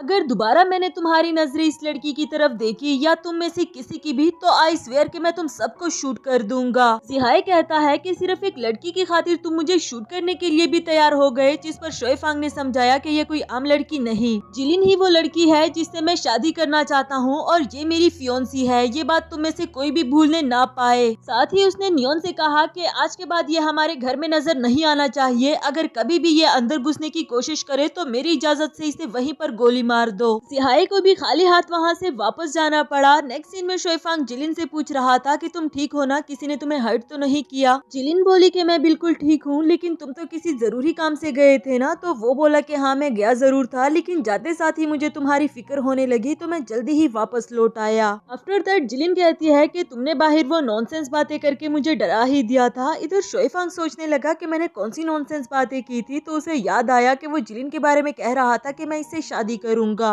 कहता है कि मैंने कुछ भी नॉनसेंस नहीं बोला, मैंने जो भी कहा बिल्कुल ठीक कहा। पर जिलिन बोली कि तुमने मुझसे तो नहीं पूछा ना, और ना ही मैंने तुम्हें हाँ कहा। शोएफांग ने भी उसे अच्छे से क्लियर कर दिया कि मुझे तुमसे पूछने की जरूरत है ही नहीं, क्योंकि मेरे होते हुए तुम किसी और की नहीं हो सकती। नेक्स्ट सीन में एक नए कैरेक्टर चेयरमैन को दिखाया गया। दादी माँ उसका काफी अच्छे से वेलकम करती है कि तुम आज ही तो अब्रॉड से वापस आई हो, मैंने तुम्हारे लिए खाना भी बनवा दिया है, चलो अंदर चलकर आराम करो। खाना खा लेने के बाद वो बेसब्री से शोएफांग का इंतजार कर रही थी कि वो अपने रूम से बाहर क्यों नहीं आ रहा, उसे मेरे बारे में पता तो है ना। दादी माँ बोली कि हाँ हाँ उसे पता है, कल रात वो थोड़ा सा थक गया था ना, इसलिए शायद देर से उठा हो, बस आता ही होगा। साथ ही उनको डर भी लग रहा था कि अगर चेयरमैन को जिलिन के बारे में पता चल गया तो। यहाँ उसने जिलिन को देखा, उसे अपने पास बुलाया कि ड्रेसिंग से तुम कोई मेड तो नहीं लग रही, इससे पहले कि वो अपने बारे में कुछ बताती। इधर दादी माँ कहने लगी कि ये शोएफांग के डैड की 6th वाइफ है, मुझे इस पर रहम आ रहा था इसलिए इसे घर में ही रख लिया, तुम इसे मेड समझ लो। चेयरमैन काफी एटीट्यूडी थी, कहने लगी कि अब अगर तुम मेड हो तो तुम्हें ड्रेसिंग भी मेड्स वाली करनी चाहिए। वैसे तुम्हारा नाम क्या है? जिलिन ने अपना नाम बताया। पूछने लगी कि क्या मैं जान सकती हूँ कि आप कौन है? तो वो बोली कि मैं इस सिटी के चीफ कमांडर की इकलौती बेटी हूँ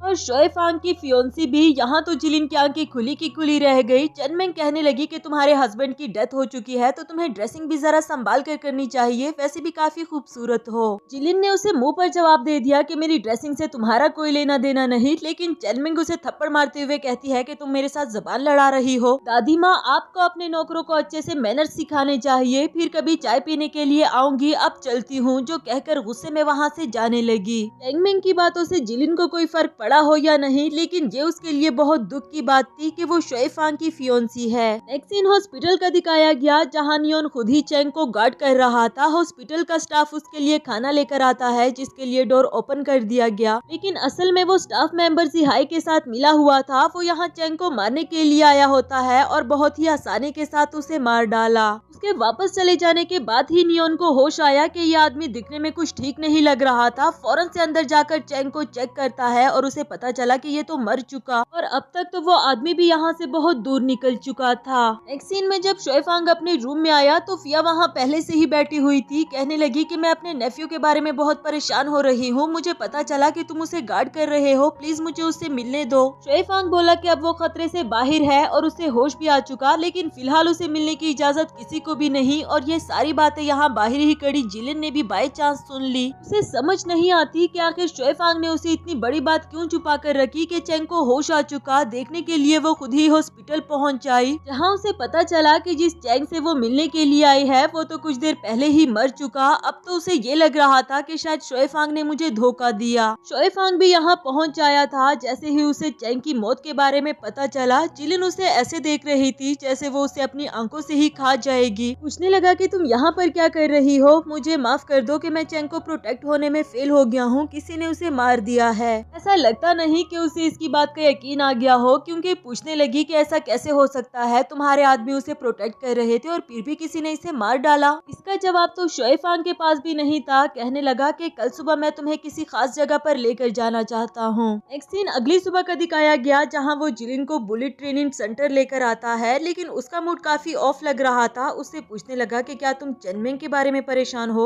आई स्वेयर कि मैं उससे तो क्या बल्कि किसी भी और लड़की से शादी नहीं करूंगा। फिर भी जिलिन का मूड ऑफ था। खैर अब वो क्या ही कर सकता था जब जिलिन खुद ही नहीं बता रही। उसे एक स्मॉल साइज की पिस्टल दिखाता है कि ये मैंने स्पेशली तुम्हारे लिए प्रिपेयर करवाई। मैं तुम्हें प्रोटेक्ट करना चाहता हूँ, लेकिन तुम जिद्दी भी बहुत हो, मुझसे पूछे बगैर कहीं भी चली जाती हो, इसलिए मैं चाहता हूँ कि तुम खुद ही पिस्टल चलाना सीख लो। जो कहने के बाद वो जिलिन को पिस्टल पकड़ाकर उसका हाथ पकड़ते हुए उसे एक फायर करवाता है और सिखा रहा था कि किस तरह से तुम इससे फायर कर सकती हो। जबकि जिलिन के इरादे कुछ ठीक नहीं लग रहे, वो पिस्टल अपने हाथ में लेकर शुई फांग पर ताम देती है। कहने लगी कि तुमने मुझसे झूठ क्यों बोला। वो बोला कि क्या कर रही हो, ये कोई मजाक नहीं, डेंजरस चीज है। नियोन और बाकी सिपाहियों ने भी इसे घेर लिया, मगर शुई फांग ने उन लोगों को पीछे रहने के लिए कहा। वो जिलिन से पूछने लगा कि तुम क्या कहना चाहती हो, प्लीज खुलकर कहो। जिस पर वो भी इसे खुलकर कहती है कि तुमने मुझसे झूठ बोला कि चैंग को होश नहीं आया, तुम उसे गार्ड कर रहे थे, फिर भी वो कैसे मारा गया। इसका मतलब तो ये हुआ कि तुम कभी भी मेरा साथ नहीं देना चाहते थे, बल्कि अपनी फैमिली की रिपुटेशन बचाना चाहते हो। क्योंकि पास्ट में उसने एक दफा जिलिन से कहा था कि कहीं तुम मेरी फैमिली के अगेंस्ट तो कुछ प्लॉट नहीं कर रही। पूछने लगा तो तुम्हें ये लगता है कि मैं फिया और उन बाकी सबके साथ मिला हुआ हूँ। जिलिन बोला कि हाँ बिल्कुल, वरना तो तुम मुझसे झूठ क्यों बोलते। मैं जानती हूँ कि इस पूरी दुनिया में मेरा कोई भी नहीं बचा, इसके बावजूद भी मैंने तुम पर ट्रस्ट किया, लेकिन अब तुमने भी मेरा ट्रस्ट तोड़ दिया है। शुई फांग कहता है कि हाँ मैंने तुमसे झूठ बोला था, पर तुम इस गन को नीचे रखो, मैं तुम्हें एक्सप्लेन करता हूँ। लेकिन वो काफी ज्यादा गुस्से में थी, फायर कर देती है कि दूर रहो, एक स्टेप पीछे हो जाओ। उसे भी इसकी बातें माननी पड़ रही थी, क्योंकि वो जानता था कि जिलिन इमोशनल हो चुकी है। इधर जिलिन ने उस पर एक फायर भी किया, जो कि साइड से ही गुजर गया। इस पर नियोन ने दोबारा से इसे घेर लिया, मगर शुई फांग बोला कि दूर रहो उससे, खबरदार अगर किसी ने भी इसे कोई नुकसान पहुंचाया तो। जिलिन को लग रहा था कि शायद वो अभी भी मुझे अपनी बातों में उलझाना चाहता है। उसने एक दूसरा फायर कर दिया, जो शुई फांग को हिट कर जाता है। तो जिलिन को भी सोल्जर्स ने घेर लिया। उसे तो खुद भी यकीन नहीं आ रहा था कि मेरे हाथ से ये गोली चली कैसे। पर दूसरी तरफ हम देखते हैं कि ये गोली उसने नहीं चलाई, बल्कि जिहाई के एक आदमी ने चलाई थी। यहाँ जिलिन उसे देखते हुए काफी ज्यादा इमोशनल हो गई थी। उसे शुई फांग के साथ गुजारे हुए वो सारे लम्हे याद आ रहे थे, जब जब शुई फांग ने उसे प्रोटेक्ट किया, उसे दूसरों से बचाया, इवन के इसके जख्म भी उसने खुद खा लिए थे। चाहे उसका दिल नहीं मानता कि शुई फांग ने उसे धोखा दिया, पर अब वो दिल की सुनना भी नहीं चाहती, इसलिए कोल्ड हर्ट होकर उसे देख रही थी। दिल ही दिल में कहती है कि काश ये सब कुछ ना हुआ होता, काश कि हमारी लाइफ एक हैप्पी लाइफ होती। इसी के साथ हमारा ये वाला एपिसोड भी खत्म हुआ। हेलो दोस्तों, तो बढ़ते हैं इस सीरीज के 8th एपिसोड की तरफ। एपिसोड के शुरुआत में जिलिन को जेल में रखा गया था और नियोन उसे होश में लाते हुए कहता है कि आप गवर्नर शोएफांग के साथ ऐसा कैसे कर सकती है, उन्होंने आपके लिए क्या कुछ नहीं किया। जिलिन भी दिल ही दिल में सोच रही थी कि मैंने तो पिस्टल बहुत साइड पर पकड़ी थी, तो मेरी मारी हुई गोली उसे कैसे लग सकती है। नियोन भी आखिरकार जिलिन को बता देता है कि उसने कितना बड़ा पागलपन किया। बताया कि जब चैंग को होश आया तो गवर्नर उससे मिलने के लिए गए थे। साथ ही हमें फ्लैशबैक का सीन दिखाया जाता है जहां चैंग शुएफांग से कह रहा था कि प्लीज मेरी जान बख्श दो, मैं सारी सच्चाई बताने के लिए तैयार हूं। जी फैमिली पर स्मगलिंग का इल्जाम लगाने वाली मेरी आंटी फिया और जिहाई थे, लेकिन इसका मतलब ये नहीं कि ये सारा खेल इनका रचाया हुआ है, बल्कि इन दोनों को लीड करने वाला कोई और है। थोड़े बहुत उसके बारे में हिंट्स बता देता है और मजीद बताया कि मैं उसके बारे में कुछ भी नहीं जानता। शुएफांग ने नियोन को मना कर दिया कि इस बारे में जिलिन को कुछ भी मत बताना, क्योंकि इसके पीछे किसी आम आदमी का हाथ नहीं और मैं खुद ही इसे डील करना चाहता हूँ। अब तो जब जिलिन को पता चला तो उसकी आंखों में आंसू आ गए थे। पूछने लगी कि प्लीज मुझे बताओ शुएफांग कैसा है। नियोन बोला कि उनकी जान बच गई है, लेकिन शायद वो कभी भी होश में ना आ पाए। जो सुनते साथ ही वो रोते हुए वहाँ से भागने लगी। नियोन ने उसे पकड़ लिया और वो कह रही थी कि प्लीज मुझे जाने दो, मुझे उसे एक बार देखना है, प्लीज मुझे समझो, मुझे यहाँ से जाने दो। बेचारा नियोन तो चाहकर भी कुछ नहीं कर पा रहा था सिवाय उसे यहाँ पर रोके रखने के। नेक्स्ट सीन में फिया को जिहाई के साथ दिखाया गया, जो काफी खुश हो रही थी। उसे कहती है कि अच्छा हुआ तुमने शुएफांग को भी रास्ते से हटा दिया।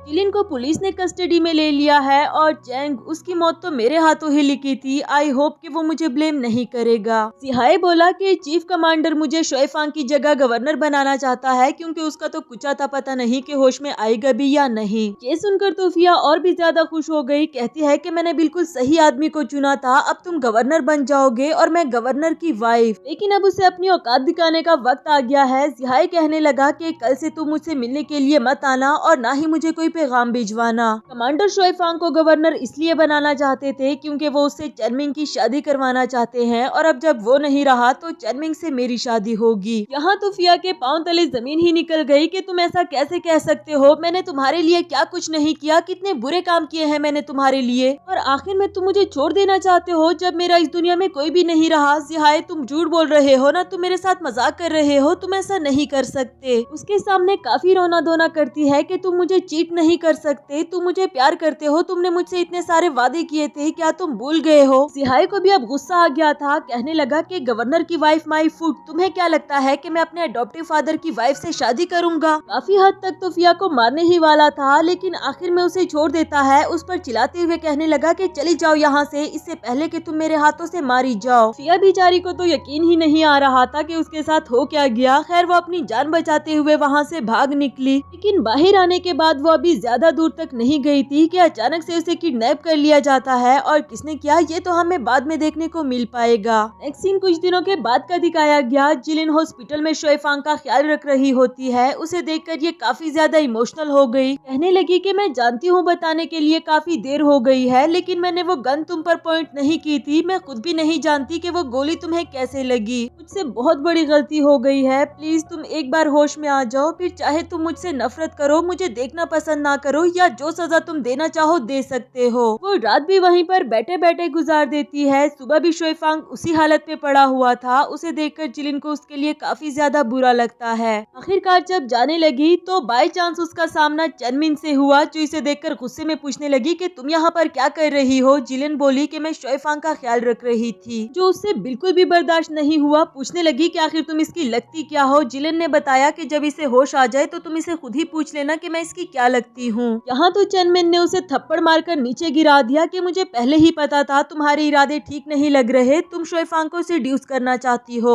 जिलिन अगर चाहती तो उसे अच्छा खासा सबक सिखा देती, मगर अभी तक शुएफांग होश में नहीं आया और ये उसके लिए कोई मसले नहीं बनाना चाहती। उसे एक खौफनाक नजर से देखकर वहाँ से चली गई। नेक्स्ट सीन बड़ी रानी माँ की बर्थडे का दिखाया गया, लेकिन अभी तक कोई भी नहीं आया था। तो वो कहने लगी कि जब शुएफांग था तो सब कुछ कितना अच्छा था, हमारे घर लोग आते जाते रहते थे और इस बार मेरी बर्थडे पर भी कोई नहीं आया। तभी चीफ कमांडर अपनी बेटी चनमिन के साथ हाजिर हो गया। कहने लगा कि अरे मैं आपकी बर्थडे कैसे मिस कर सकता हूँ, मैं कैसे नहीं आऊँगा। बड़ी रानी माँ भी उनको देखकर खुश हो गई, उनका वेलकम करती है। जिहाई भी ग्रैंड माँ के लिए गिफ्ट लेकर आया था। उसे देखकर चीफ कमांडर बड़ी रानी माँ के साथ डिस्कस करने लगा कि शोएफांग को कोमा में गए हुए आधा महीना हो गया है, हमें उसकी जगह किसी और को एक्टिंग कमांडर बनाना होगा, जो कि मैं जिहाई को बनाना चाहता हूँ क्योंकि वो भी आपकी फैमिली का ही बेटा है और मैं चनमिंग की शादी भी उसी से कराना चाहता हूँ। चनमिंग तो ये सुनकर भड़क पड़ी कि बिल्कुल भी नहीं, मैं शोएफांग को पसंद करती हूँ और सिर्फ उसी से ही शादी करूंगी। लेकिन चीफ कमांडर ने उसे चुप करा दिया कि तुम्हें किसी ने बोलने की इजाजत नहीं दी और दादी माँ तो वही करती जैसा कि कमांडर कहते। जिहाई भी कहने लगा कि दादी माँ आप फिक्र नहीं करे, जब तक शोएफांग नहीं है मैं सबको अच्छे से प्रोटेक्ट करूंगा। जबकि दादी माँ को उसकी बातों का यकीन तो नहीं था। एंड टाइम पर पीछे से शोएफांग भी पहुंच आया। आते हुए कहने लगा कि किसने कहा मुझे कभी भी होश नहीं आएगा। जिहाई का तो उसको देखकर रंग ही उड़ गया। जिलिन, चेंगमिंग और दादी माँ तो काफी ज्यादा खुश हो गए। चीफ कमांडर बोले कि अगर तुम्हें होश आ गया था तो पहले मुझसे मिलने के लिए क्यों नहीं आए। खैर ये हमारे लिए खुशी की बात ही है। चलो फिर हम तुम्हारी और चनमिंग की शादी की डेट भी तय कर देते हैं। यहाँ शोएफांग तो कुछ भी नहीं कहता, वो सिर्फ जिलिन के फेस को देखता रहा कि उसे इस बात से हर्ट होता है या नहीं, और जिलिन को अगर हर्ट हुआ भी था तो वो कुछ थोड़ी ना कर सकती थी। जिहाई कहने लगा कि छोटे भाई मुझे बहुत खुशी हुई कि तुम वापस आ गए हो, मेरा मतलब तुम्हें रिप्लेस करने का बिल्कुल भी नहीं था। जिस पर शोएफांग कहता है कि अच्छा तो तुम ऐसा नहीं चाहते थे। साथ ही उसने नियोन को आवाज लगाई जो अपने साथ उस आदमी को पकड़ कर ले आया जिसने शोएफांग पर गोली चलाई थी। उस आदमी से सबके सामने पूछता है कि तुम्हें मुझ पर गोली चलाने के लिए किसने कहा था, तो उसने जिहाई का नाम ले दिया और साथ ही पैसे भी बताए कि उसने मुझे कितने सारे पैसे दिए थे। जिलिन को समझ नहीं आती कि ऐसा कैसे हो सकता है, गोली तो मेरे हाथों चली थी। जबकि जिहाई बोला कि इसे जरूर कोई गलतफहमी हो गई होगी, भला मैं अपने भाई को क्यों मारूंगा। दादी माँ भी उस पर भड़क पड़ी कि तुम कितने बड़े हैवान निकले हो, हमने तुम्हें अपने घर में पाला और तुमने हमें ये सिला दिया। जिहाई ने चीफ कमांडर से हेल्प मांगी कि मुझ पर गलत इल्जाम लगाया गया है, तो कमांडर कहने लगा कि इसका किस्सा मुझ पर छोड़ दो, मैं मजीद इन्वेस्टिगेशन करवाऊंगा। जिसके बाद वो जिहाई को अपने साथ ले जाता है और चेंगमिंग ने उनके साथ जाने के लिए मना कर दिया क्योंकि वो फिलहाल शोएफांग के साथ रहना चाहती थी। दादी माँ शोएफांग को वापस देखकर काफी खुश हो गई थी। वो कहती है कि तुम कितने कमजोर हो गए हो, मैं तुम्हारे लिए अपने हाथों से सूप बना कर लाती हूँ। उनके जाने के बाद चेंगमिंग जिलिन को देखकर शोएफांग से कहने लगी कि ये लड़की कह रही थी जब तुम होश में आ जाओ तो खुद ही बता दोगे कि ये तुम्हारी क्या लगती है। शोएफांग बोला कि ये मेरी कुछ भी नहीं लगती सिवाय इसके कि ये मुझसे फ्लर्ट किया करती थी। चेंगमिंग काफी खुश हो गई। वो कहती है कि सुना तुमने, अब इससे दूर रहना। जिसके बाद वो इसका हाथ पकड़कर अपने साथ ले गई। नेक्स्ट सीन में जिलिन को उदास बैठे हुए दिखाया गया। साथ ही साथ वो शोएफांग की हुई बात को सोच रही थी। उसकी आंखों से आंसू आने लगे। वही शोएफांग उसके पास आकर कहने लगा कि मैंने तुम्हारी जान बख्श दी अपने पुराने रिश्ते की वजह से, अभी भी तुम मेरे घर में क्या कर रही हो। जिलिन कहती है कि मैं यहाँ से चली जाऊंगी जब मैं अपना बदला ले लूं। इस पर शोएफांग ने अपने पास से पिस्टल निकालकर उसके हाथ में पकड़ा दी। खुद पर तामते हुए कहने लगा कि मुझे गोली मारकर तुम अपना बदला ले लो। जिलिन ने फौरन से अपना हाथ पीछे कर लिया कि मैं जानती हूँ मुझसे गलती हुई, मैंने तुम्हें गलत समझ लिया था। लेकिन शोएफांग कहता है कि नहीं, तुम्हारे पास अभी भी मौका है, तुम मुझे मार सकती हो क्योंकि उस वक्त भी अगर कोई और मुझे गोली ना मारता तो यकीनन तुम ही मुझे मारती। मैंने तुम्हारे लिए क्या कुछ नहीं किया और बदले में तुमने मुझे क्या दिया, शक, तुम्हारा टूटा हुआ भरोसा और वो गन जो तुमने मुझ पर पकड़ी थी। अब मैं जान चुका हूँ कि तुम्हारी नजर में हमारा प्यार कुछ भी नहीं था। जो कहकर वो जाने लगा। जिलिन उसे रोककर सॉरी करना चाहती थी लेकिन अब वो इसकी कोई भी बात नहीं सुनता और वहाँ से चला गया। यहाँ जिलिन दिल ही दिल में कहती है कि मैं जानती हूँ मैंने तुम्हारे साथ बहुत बुरा किया, पर मेरे लिए सिर्फ इतना ही काफी है कि तुम ठीक हो, फिर चाहे जिस मर्जी के साथ रहो। काफी देर तक वहीं पर बैठी रही। शोएफांग भी उसे अपने रूम में से देख रहा होता है क्योंकि उसे भी जिलिन को इस हालत में देखकर बिल्कुल भी अच्छा नहीं लग रहा था। नियोन पूछने लगा कि गवर्नर, मैं जानता हूँ मिस जिलिन अभी भी आपसे बहुत प्यार करती है, मगर आप मिस चेंगमिंग से शादी क्यों करना चाहते हैं। इस पर शोएफांग बोला कि मुझे उससे शादी करनी ही होगी क्योंकि उसकी फैमिली के राज फाश करने का सिर्फ एक यही तरीका है। नेक्स्ट सीन में शोएफांग जेल में किसी से मिलने के लिए आता है जिसे बहुत ही सीक्रेट रखा गया था और ये कोई और नहीं बल्कि फिया ही थी। शोएफांग ने उसका शुक्रिया अदा किया कि तुमने जिहाई और उसके चमचे को पकड़वा दिया जिसने मुझ पर गोली चलाई। साथ ही हमें फ्लैशबैक का सीन दिखाया जाता है। जैसे ही शोएफांग को होश आया तो वो नियोन से जिलिन के बारे में पूछने लगा कि वो कहाँ है। नियोन बोला कि उसने आपको गोली मारी और आप अभी भी उसके बारे में ही पूछ रहे हैं। खैर वो पुलिस की कस्टडी में और बिल्कुल सही सलामत है। जिसके बाद शोएफांग ने वो गोली गोली देखी और उसे बताया कि इसकी इन्वेस्टिगेशन कराओ कि ये किस पिस्टल की है, क्योंकि गोली की डायरेक्शन किसी और साइड से थी और मुझे अंदाजा है कि ये काम किसका होगा। खैर तुम मेरे बारे में किसी को भी मत बताना कि मुझे होश आया है। फिर नियोन को अपना प्लान बताता है, जिसके अकॉर्डिंग नियोन ने फिया को किडनैप करवा लिया था और अभी उसे अपने पास ही रखा गया उसे सच्चाई निकलवाने के लिए। प्रेजेंट में फिया उसे कहती है कि तुमने मुझसे वादा किया था कि तुम जिहाई को यहाँ पर लेकर आओगे ताकि मैं उसे अपने हाथों से मार डालूं। तो वो बोला कि कमांडर उसे अपने साथ ले गया है, उसे अपने गुनाहों की सजा मिल जाएगी। मगर फिया कहती है कि नहीं, उसने चीफ कमांडर के लिए बहुत कुछ किया है। इवन के स्मगलिंग का काम कोई और नहीं बल्कि कमांडर खुद करता है, वही जिहाई से करवाता रहा और उसी ने ही जी फैमिली को मरवाया।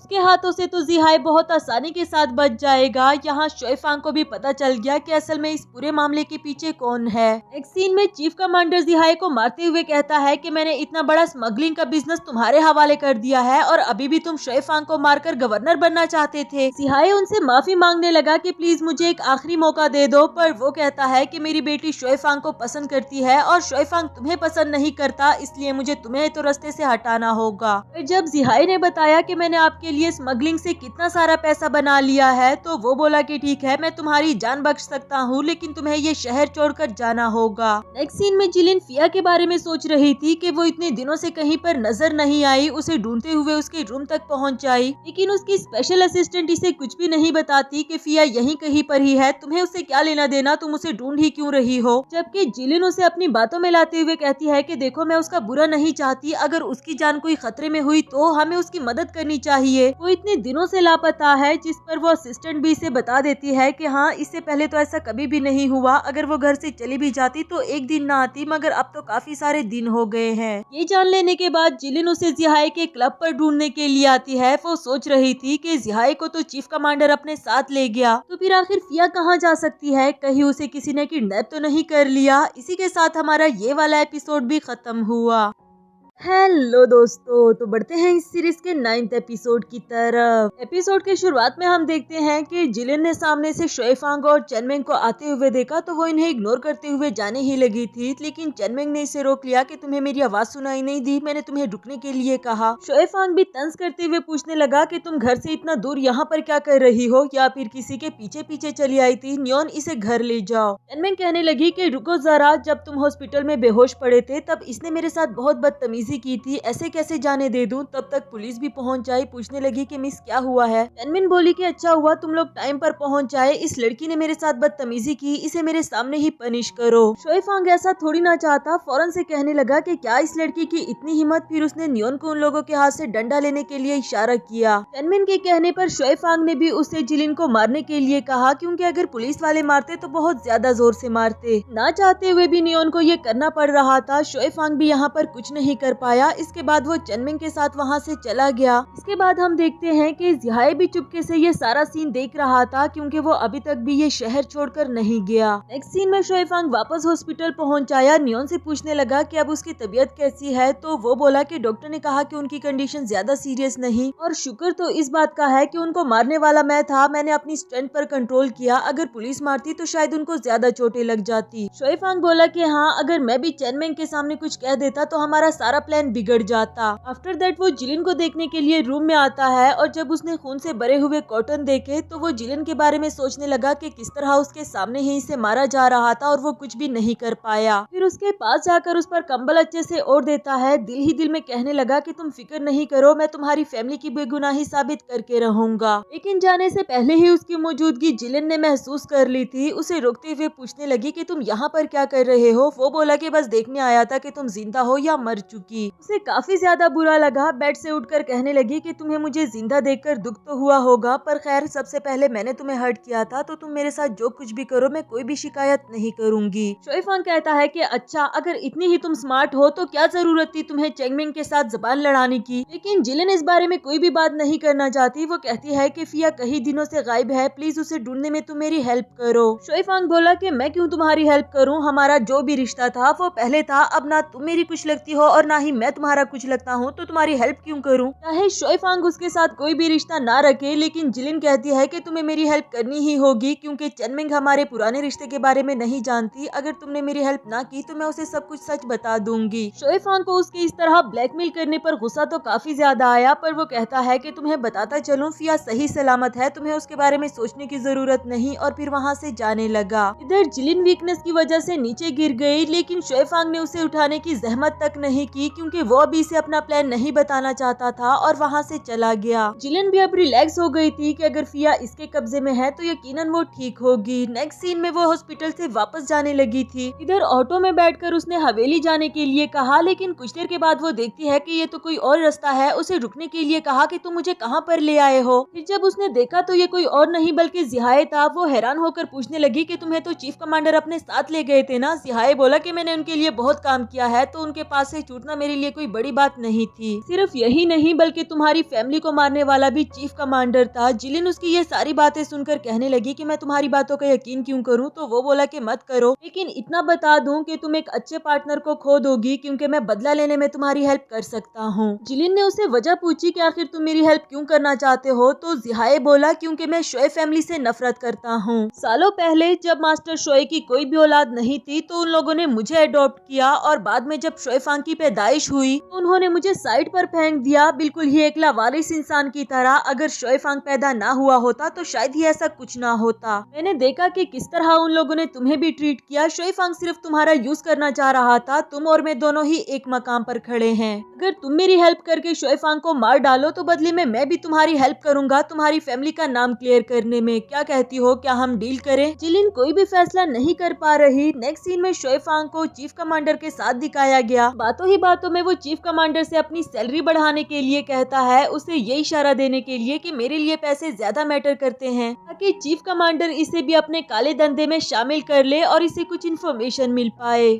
उसी तरफ जिलिन घर में शादी की जोरों शोर से तैयारियां देखकर गुमसुम हो गई थी, और इसी में वो शोएफांग से जा टकराई। शोएफांग इससे इसकी तबीयत के बारे में पूछता है। ये बोली कि ठीक हूँ, फिर इग्नोर करते हुए वहाँ से जाने लगी, और इसने उसका हाथ पकड़ लिया कि मेरे लिए एक कप ऑफ चाय लेकर आओ। जिलिन बोली कि तुम्हारी फियांसी अभी इस घर में रहती है, तुम उसी को ही बोलो क्योंकि मैं उसके हाथों दोबारा नहीं पिटना चाहती। वही चनमिंग भी ब्राइडल ड्रेस पहनकर शोएफांग को दिखाने के लिए आ रही थी, और जिलिन को देखकर उसे कहती है कि जल्दी से आकर मेरे साथ मेरी ड्रेस संभालो। जिलिन ने उसकी बात मान तो ली, लेकिन आखिर में वो उसे सीढ़ी से नीचे गिरा देती है। फिर फौरन से सॉरी भी करने लगी कि मेरी ही गलती थी, लेकिन चनमिंग ने उसे चपेट मार दिया कि तुमने जानबूझकर किया। वो दोबारा मारती इससे पहले ही शोएफांग बोला कि अच्छा बस भी करो, मैं नहीं चाहता कि हमारी खुशी के मौके पर तुम्हारा मूड खराब हो जाए, और इस ड्रेस में पहले ही तुम्हारा बुरा एक्सपीरियंस हो गया, तो मेरे ख्याल से तुम जाकर इसे चेंज कर लो। चनमिंग उसकी बात मानकर चेंज करने के लिए चली जाती है, जबकि इधर शोएफांग जिलिन से कहने लगा कि इतनी जल्दी तुमने अपना बदला लेना शुरू भी कर दिया। जिलिन कहती है कि अभी तक तो तुम्हारी शादी भी नहीं हुई और तुम्हें अभी से उसकी फिक्र होने लगी। एक बात बताओ, तुम उसे शादी इसलिए करना चाहते हो कि तुम उसे लाइक करते हो या फिर कोई और भी वजह है। शोएफांग कहने लगा कि अगर मैं उसे लाइक ना करता तो उससे शादी क्यों करता। उसके फादर के पास पावर है, और ये तो तुम जानती ही हो कि वाइज पीपल वाइज डिसीजन लेते हैं। आफ्टर दैट जब जिलिन हवेली से बाहर आई तो जिहाई बेटा उसका वेट कर रहा था। पूछने लगा कि काम हुआ या नहीं। वो बोली कि घर में काफी रश बना हुआ है, मुझे उसे मारने का मौका ही नहीं मिला। फिर जिहाई भी समझ चुका था। कहने लगा कि शायद तुम मेरे साथ कोऑपरेशन नहीं करना चाहती, अब मुझे कोई दूसरा रास्ता ही अपनाना होगा। नेक्स्ट सीन में शोएफांग अपने रूम में बैठा हुआ था। अचानक से नियॉन खबर लेकर आया कि हमें टेलीग्राम रिसीव हुआ है, मिस जिलिन को किडनैप कर लिया गया। ये सुनकर तो शोएफांग फौरन से उस जगह पर पहुंचना चाहता था। नियॉन से गाड़ी की चाबी मांगने लगा। वो बोला कि गवर्नर आपको नहीं जाना चाहिए, इससे आपका प्लान भी खराब हो सकता है। फिर ये कहता है कि नहीं, मैं जिलिन की लाइफ को रिस्क में नहीं डाल सकता। फौरन से अपनी पिस्टल लेकर उस जगह पर पहुंच जाया। यहाँ जिहाई ने जिलिन को किडनैप करके रखा हुआ था। वो शोएफांग से कहने लगा कि अपनी पिस्टल को मेरी तरफ फेंक दो अगर तुम नहीं चाहते कि मैं तुम्हारी लवर को मार डालूं। जिलिन उसे कहती रही कि नहीं शोएफांग, तुम ऐसा मत करना, तुम चले जाओ यहाँ से। लेकिन शोएफांग उसे छोड़कर जाने वाला कहाँ था। वो अपनी पिस्टल जिहाई की तरफ फेंक देता है। जिलिन ने जब उसे ऐसे करते हुए देखा तो वो समझ गई कि उसे अभी भी मेरी परवाह है, वरना तो वो यहाँ क्यों आता और अपनी पिस्टल जिहाई को क्यों देता। जिहाई बोला कि शोएफांग, तुमने इस दुनिया में आकर मुझसे सब कुछ छीन लिया, अगर तुम ना आते तो सब कुछ कितना अच्छा होता। जबकि जिहाई बोला कि कोई भी तुम्हें पसंद नहीं करता सिर्फ तुम्हारे कैरेक्टर की वजह से। जब मेरी मॉम प्रेग्नेंट थी तो तुमने उनको सीढ़ियों से गिराकर मारने की कोशिश की थी। इस पर जिहाई कह रहा था, लेकिन फिर भी तुम इस दुनिया दुनिया में तो आ गए ना। इधर जिलिन मौका ढूंढकर उस आदमी को धक्का दे देती है। शुएफांग को आवाज लगाई, जिस पर शुएफांग ने अपने पास से एक दूसरी पिस्टल निकालकर जिहाई को गोली मार दी। फौरन से उसकी तरफ भागते हुए उसे हक कर देती है। उसका हाथ पकड़कर उसे यहाँ से भागने के लिए कहा। जिहाई अभी तक जिंदा था। उसने अपने आदमी को इन दोनों के पीछे भेजकर इन दोनों को खत्म करने के लिए कहा। नेक्स्ट सीन में ये दोनों भागते भागते काफी दूर तक पहुंच जाए थे। शुएफांग पूछने लगा कि तुमने ये रिस्क कैसे ले लिया, तो वो बोली कि मैं जानती थी तुम्हारे पास एक दूसरी भी गन है, क्योंकि जो पिस्टल तुमने जिहाई की तरफ फेंकी थी वो मिलिट्री यूज के लिए नहीं थी, तो मुझे पता चल गया था कि तुम्हारे पास एक दूसरी पिस्टल भी पड़ी है। शुएफांग बोला कि काफी क्लेवर हो, खामखा मैं तुम्हें अंडर एस्टिमेट कर रहा था। जबकि जिलिन उसका हाथ पकड़ते हुए पूछने लगी कि तुम मुझे रेस्क्यू करने के लिए क्यों आए थे, तुम अभी भी मेरी परवाह करते हो ना, बताओ। जब मुझे जिहाई ने बताया कि इस सब के पीछे चीफ कमांडर का हाथ है, तो मैं सुनते ही समझ गई थी कि तुम चेंगमेंग से शादी क्यों करना चाह रहे हो, ताकि तुम चीफ कमांडर के खिलाफ सबूत इकट्ठे कर सको। शुएफांग उसे ऐसे दिखा रहा था जैसे ये सारी सिर्फ तुम्हारी खुशफहमी है। वो बोली कि अगर तुम सच में ही चेंगमेंग को लाइक करते हो तो मुझे रेस्क्यू करने के लिए क्यों आए। वो भी बात बदलते हुए कहता है कि हाँ, मैं अभी भी तुम्हारी परवाह करता हूँ, लेकिन इससे बढ़कर मैं कहीं ज्यादा पावर की परवाह करता हूँ, इसलिए मैं उस लड़की से भी शादी कर लूंगा जिसे मैं लाइक नहीं करता। इस पर जिलिन ने उसे हक कर दिया, क्योंकि वो समझ गई थी कि शुएफांग झूठ बोल रहा है। कहने लगी कि जब भी मैं तुम्हें चेंगमेंग के साथ देखूं तो मुझे बिल्कुल भी अच्छा नहीं लगता। प्लीज हम दोनों इकट्ठा होकर ही इन लोगों के खिलाफ लड़ लेते हैं। मैं नहीं चाहती कि तुम मेरी खातिर सारा रिस्क खुद उठाओ। यहाँ शुएफांग भी उसे हक कर देता है, लेकिन असल में गोली लगने की वजह से वो काफी ज्यादा वीक हो चुका था। नेक्स्ट सीन हॉस्पिटल का दिखाया गया, जहाँ जिलिन शुएफांग का ख्याल रख रही थी और उसे बताती है कि किस तरह जब पास्ट में मेरी फैमिली को मारा गया और मैं अब्रॉड से वापस आई तो मेरे पास कोई भी अपना नहीं बचा था, ना मेरे पास खाने पीने को कुछ था। मैं जानती थी कि तुम एक डिसेंट फैमिली से हो, मैं इसलिए तुम्हें इसमें इन्वॉल्व नहीं करना चाहती थी, लेकिन ये बात मुझे बाद में पता चली कि तुम भी शोएब फैमिली का ही हिस्सा हो। शुएफांग ने उसे माफी मांगी कि मैंने तुम्हें सारी पुरानी बातें याद दिला दी, क्या प्लीज ऐसा हो सकता है कि तुम हमेशा मेरे पास रहो और कभी भी मुझे छोड़कर मत जाओ। जिलिन ने भी उसे हाँ कहा कि मैं हमेशा तुम्हारे साथ रहना चाहती हूँ, जिस पर शुएफांग उसे किस करने लगा और इसी के साथ हमारा ये वाला एपिसोड भी खत्म हुआ।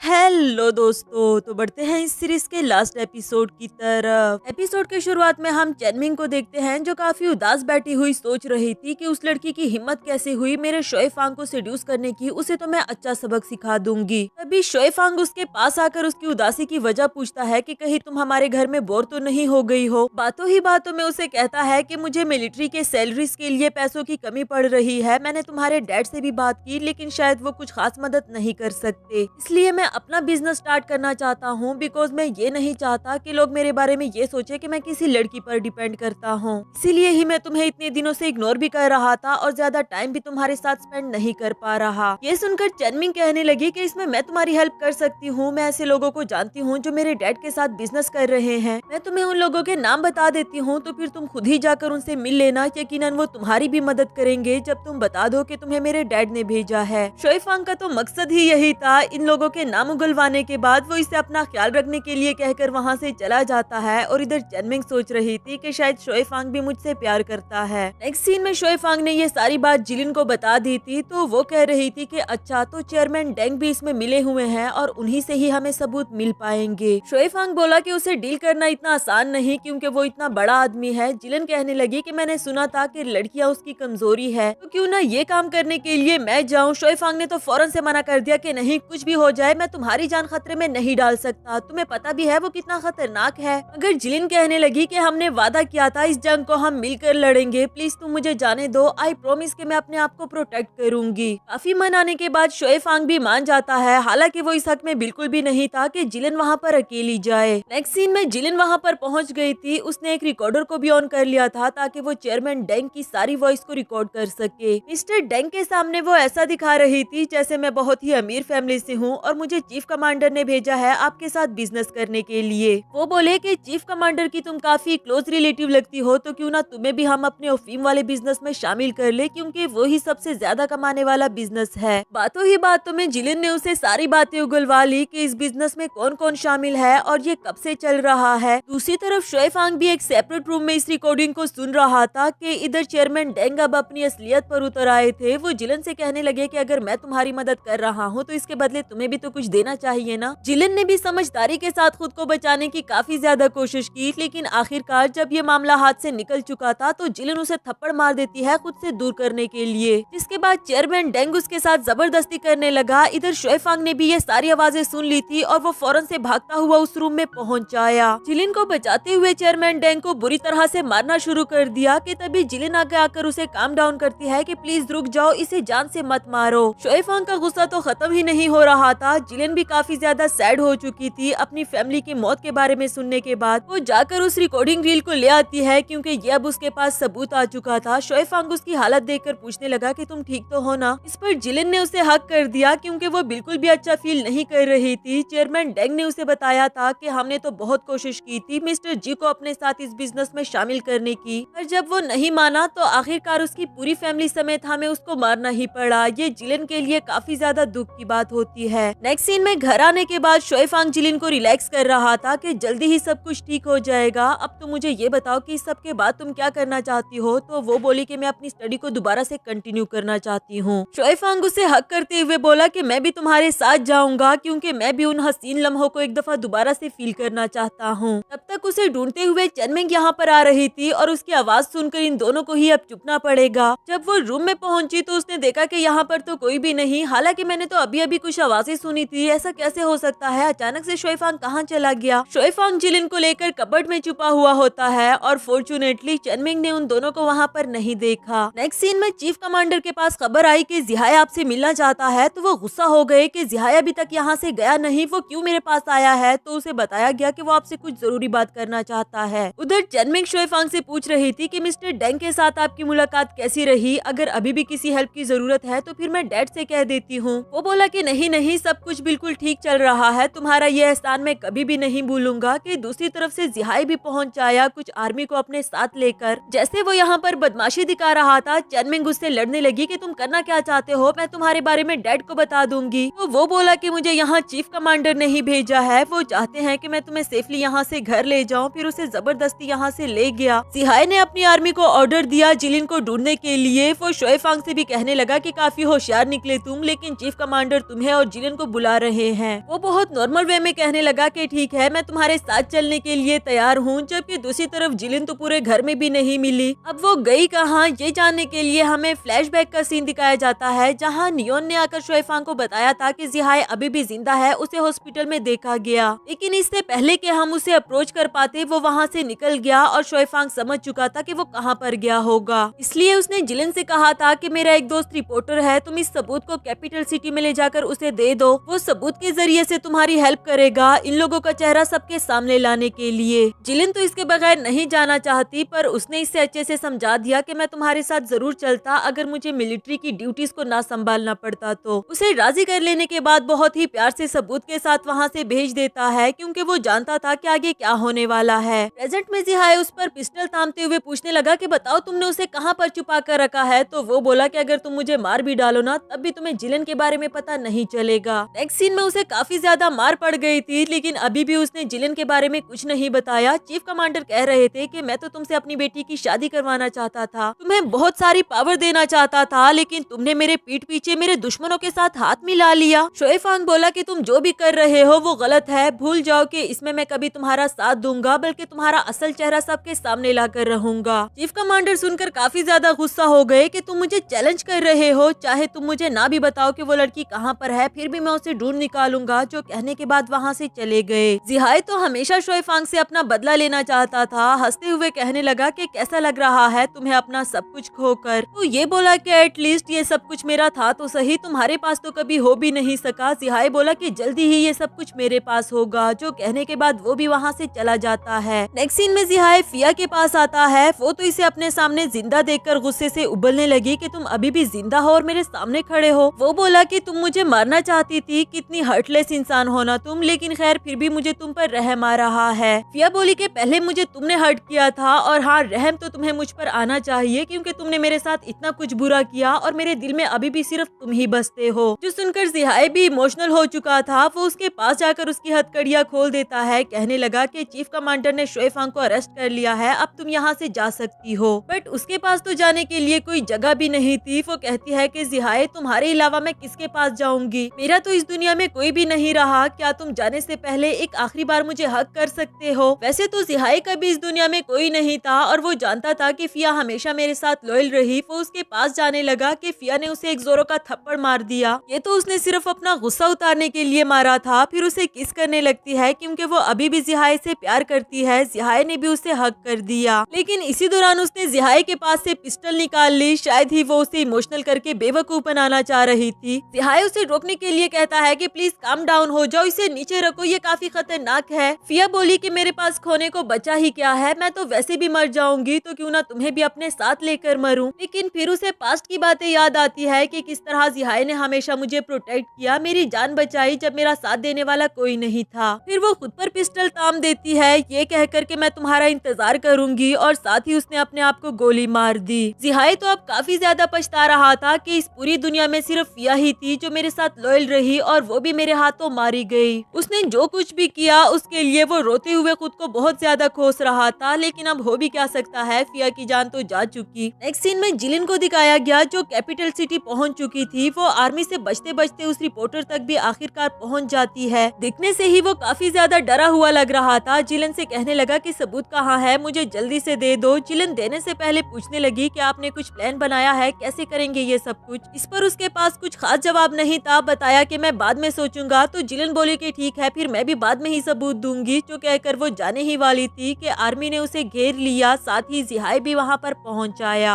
असल में रिपोर्टर को भी पहले ही पकड़ा गया था। वो जिलिन को देखकर कहने लगा कि मुझे माफ कर दो। जिहाई ने देखा कि उस बॉक्स में से रील गायब है। जिलिन बोली कि तुम्हें क्या लगता है इतना इम्पोर्टेंट सबूत मैं अपने साथ लेकर फिरूंगी। जिहाई ने बताया कि शोएफांग को चीफ कमांडर ने पकड़ लिया है, तो अगर तुम चाहती हो कि उसकी जान बची रहे तो इस सबूत को मेरे हवाले कर दो। अब तो जिलिन के पास भी और कोई ऑप्शन नहीं था। कहने लगी कि ठीक है, मैं सबूत देने के लिए तैयार हूँ, पर पहले मुझे शोएफांग के पास ले चलो, मैं उसे देखना चाहती हूँ कि वो जिंदा भी है या नहीं। नेक्स्ट सीन में जिहाई जिलिन को शोएफांग से मिलाने के लिए जेल में लेकर आती है, जिसे काफी बुरी तरह से मारा गया था और वो काफी ज्यादा वीक हो चुका था। जिलिन को उसकी ये हालत देखकर रोना आने लगा, जबकि शोएफांग उसे यहाँ पर देखकर पूछने लगा कि तुम यहाँ पर वापस क्यों आ गई हो, तुम्हें नहीं आना चाहिए था, तुम अभी के अभी यहाँ से चली जाओ। मेरी आर्मी की वजह से ये लोग मुझे मार नहीं सकते हैं, मुझे कुछ भी नहीं होगा। लेकिन जिलिन को बुरा लग रहा था कि मेरी वजह से शोएफांग को इतना कुछ सहना पड़ा। कहने लगी कि इसके बाद तुम सब कुछ मुझ पर छोड़ दो, आई प्रॉमिस कि मैं सब कुछ ठीक कर दूंगी। साथ ही उसे एक स्वीट सा किस करती है। शोएफांग को भी उसके इरादे कुछ ठीक नहीं लग रहे थे और जिलिन बोली कि तुम फिक्र नहीं करो, मैं अपना बहुत ख्याल रखूंगी। जो कहने के बाद वहाँ से चली गई, जबकि शोएफांग उसके पीछे उसे आवाजें लगाता रहा कि प्लीज तुम यहाँ से चली जाओ, मैं तुम्हें मुसीबत में नहीं देख सकता। बाहर लाकर जिहाई उससे वो सबूत लेना चाह रहा था, पर जिलिन बोली कि मैं तुम्हें ये सबूत क्यों दूं, तुम तो वैसे भी शोएफांग से हमेशा बदले लेना चाहते थे, क्या पता तुम इसका गलत इस्तेमाल करो। मजबूरन उसने भी कह दिया कि ठीक है, फिर तुम इसे खुद ही चीफ कमांडर के हवाले कर दो। जिसके बाद वो उसे चीफ कमांडर के सामने ले आया। चीफ कमांडर इसे देखकर हंसते हुए कह रहे थे कि आखिर तुम जी फैमिली से हो तो कुछ तो बहादुरी तुम्हें भी होगी ना। मैंने तुम्हारे फादर को बहुत कहा था मेरे साथ हाथ मिलाने के लिए, पर वो माना ही नहीं। जिलिन बोली कि मैं जान चुकी हूँ कि मैं आपका मुकाबला नहीं कर सकती, लेकिन मैं आपसे एक डील करना चाहती हूँ कि इस सबूत के बदले आपको शोएफांग की जान बख्शनी होगी। चीफ कमांडर भी कहीं न कहीं इस डील के लिए मान गए। कहने लगे कि ये सबूत दिखाओ, मैं इसे अपने हाथों से देखना चाहता हूँ। जब जिलिन उसे वो बॉक्स पकड़ाने लगती है तो अचानक से उसने नीचे गिरा दिया। साथ ही फौरन से इस मौके का इस्तेमाल करते हुए अपने पास से एक टूल निकालकर चीफ कमांडर को मारने लगी। नेक्स्ट सीन कुछ दिनों के बाद का दिखाया गया, जहाँ पूरे शहर में ये बात फैल चुकी थी कि चीफ कमांडर और फीम के बिजनेस में शामिल थे। आफ्टर दैट शोएफांग और जिलिन को दिखाया गया, जिनकी लाइफ में अब फाइनली हैप्पी मोमेंट्स आ चुके थे। जिलिन उसे पूछ रही थी कि पहले तुम मुझे ये तो बताओ कि तुम उस टाइम जेल से बाहर कैसे आए। इस पर शोएफांग अपनी सीट से उठकर उसके पास आते हुए कहता है कि ठीक है, मैं तुम्हें इस बारे में भी बता देता हूँ, लेकिन इससे पहले मेरी एक शर्त है। अपने पास से रिंग निकालते हुए कहने लगा कि मुझसे शादी कर लो। जिलिन भी तो यही सुनना चाहती थी। वो भी फौरन से अपना हाथ आगे कर देती है कि ठीक है, मैं तुमसे शादी करने के लिए तैयार हूँ। रिंग पहनाने के साथ ही हमें फ्लैशबैक का सीन दिखाया जाता है, जहाँ नियोन शोएफांग के पास आकर कहता है कि मिस जिलिन चीफ कमांडर से मिलने के लिए गई है, लेकिन आपके एडवांस प्लान के अकॉर्डिंग हमारी आर्मी ने उनके पैलेस को घेर लिया है। शोएफांग बोला कि जल्दी चलो, उसकी जान खतरे में है। दूसरी तरफ जब जिलिन ने चीफ कमांडर पर अटैक करना चाहा था तो जिहाई ने उसका हाथ पकड़कर रोक लिया था और उसे साइड पर धक्का देकर गिरा देता है। एंड टाइम पर शोएफांग भी अपनी आर्मी के साथ पहुंच आया। इससे पहले कि जिहाई उसे गोली मारता, इधर नियोन ने पहले ही उसे गोली मारकर खत्म कर दिया। तो इस तरह चीफ कमांडर का खेल खत्म हो जाता है। प्रेजेंट में अब ये दोनों काफी ज्यादा खुश थे कि फाइनली सब कुछ ठीक हो गया है। जिलिन ने उसे हक कर दिया। तभी उसने देखा कि पीछे से चेनमिंग गुस्से में पिस्टल लेकर आ रही है, तो वो शुई फांग को पीछे धक्का दे देती है और खुद ही उसकी गोली खाने के लिए तैयार हो गई। चेनमिन ने जिलिन को शूट कर दिया इससे पहले कि वो शुई फांग को भी कुछ करती। एंड टाइम पर नियोन ने आकर उसे रोक लिया। शुई फांग भी फौरन से जिलिन को संभालने लगा। उसे कहता है कि तुम्हें कुछ नहीं होगा, तुमने कहा था ना कि जब सब कुछ ठीक हो जाएगा तो तुम मुझसे शादी करोगी, अब तुम ऐसे मुझे छोड़कर नहीं जा सकती। जबकि जिलिन ने उसे अपने पास से वो पॉकेट वॉच निकाल कर दिखाई जिसमें इन दोनों की पिक्चर लगी हुई थी। साथ ही वो कहती है कि हम कभी भी एक दूसरे से दूर नहीं होंगे। असल में वो गोली इस पॉकेट वॉच को लगी थी जिसकी वजह से जिलिन की जान बच गई, लेकिन वो काफी ज्यादा वीक फील कर रही थी। शुई फांग भी अब रिलैक्स हो गया था। वो इमोशनल होकर उसे हक कर देता है। दिल ही दिल में सोच रहा था कि थैंक गॉड तुम्हें कुछ भी नहीं हुआ। इसी के साथ हमारी इस सीरीज की भी हैप्पी एंडिंग हुई।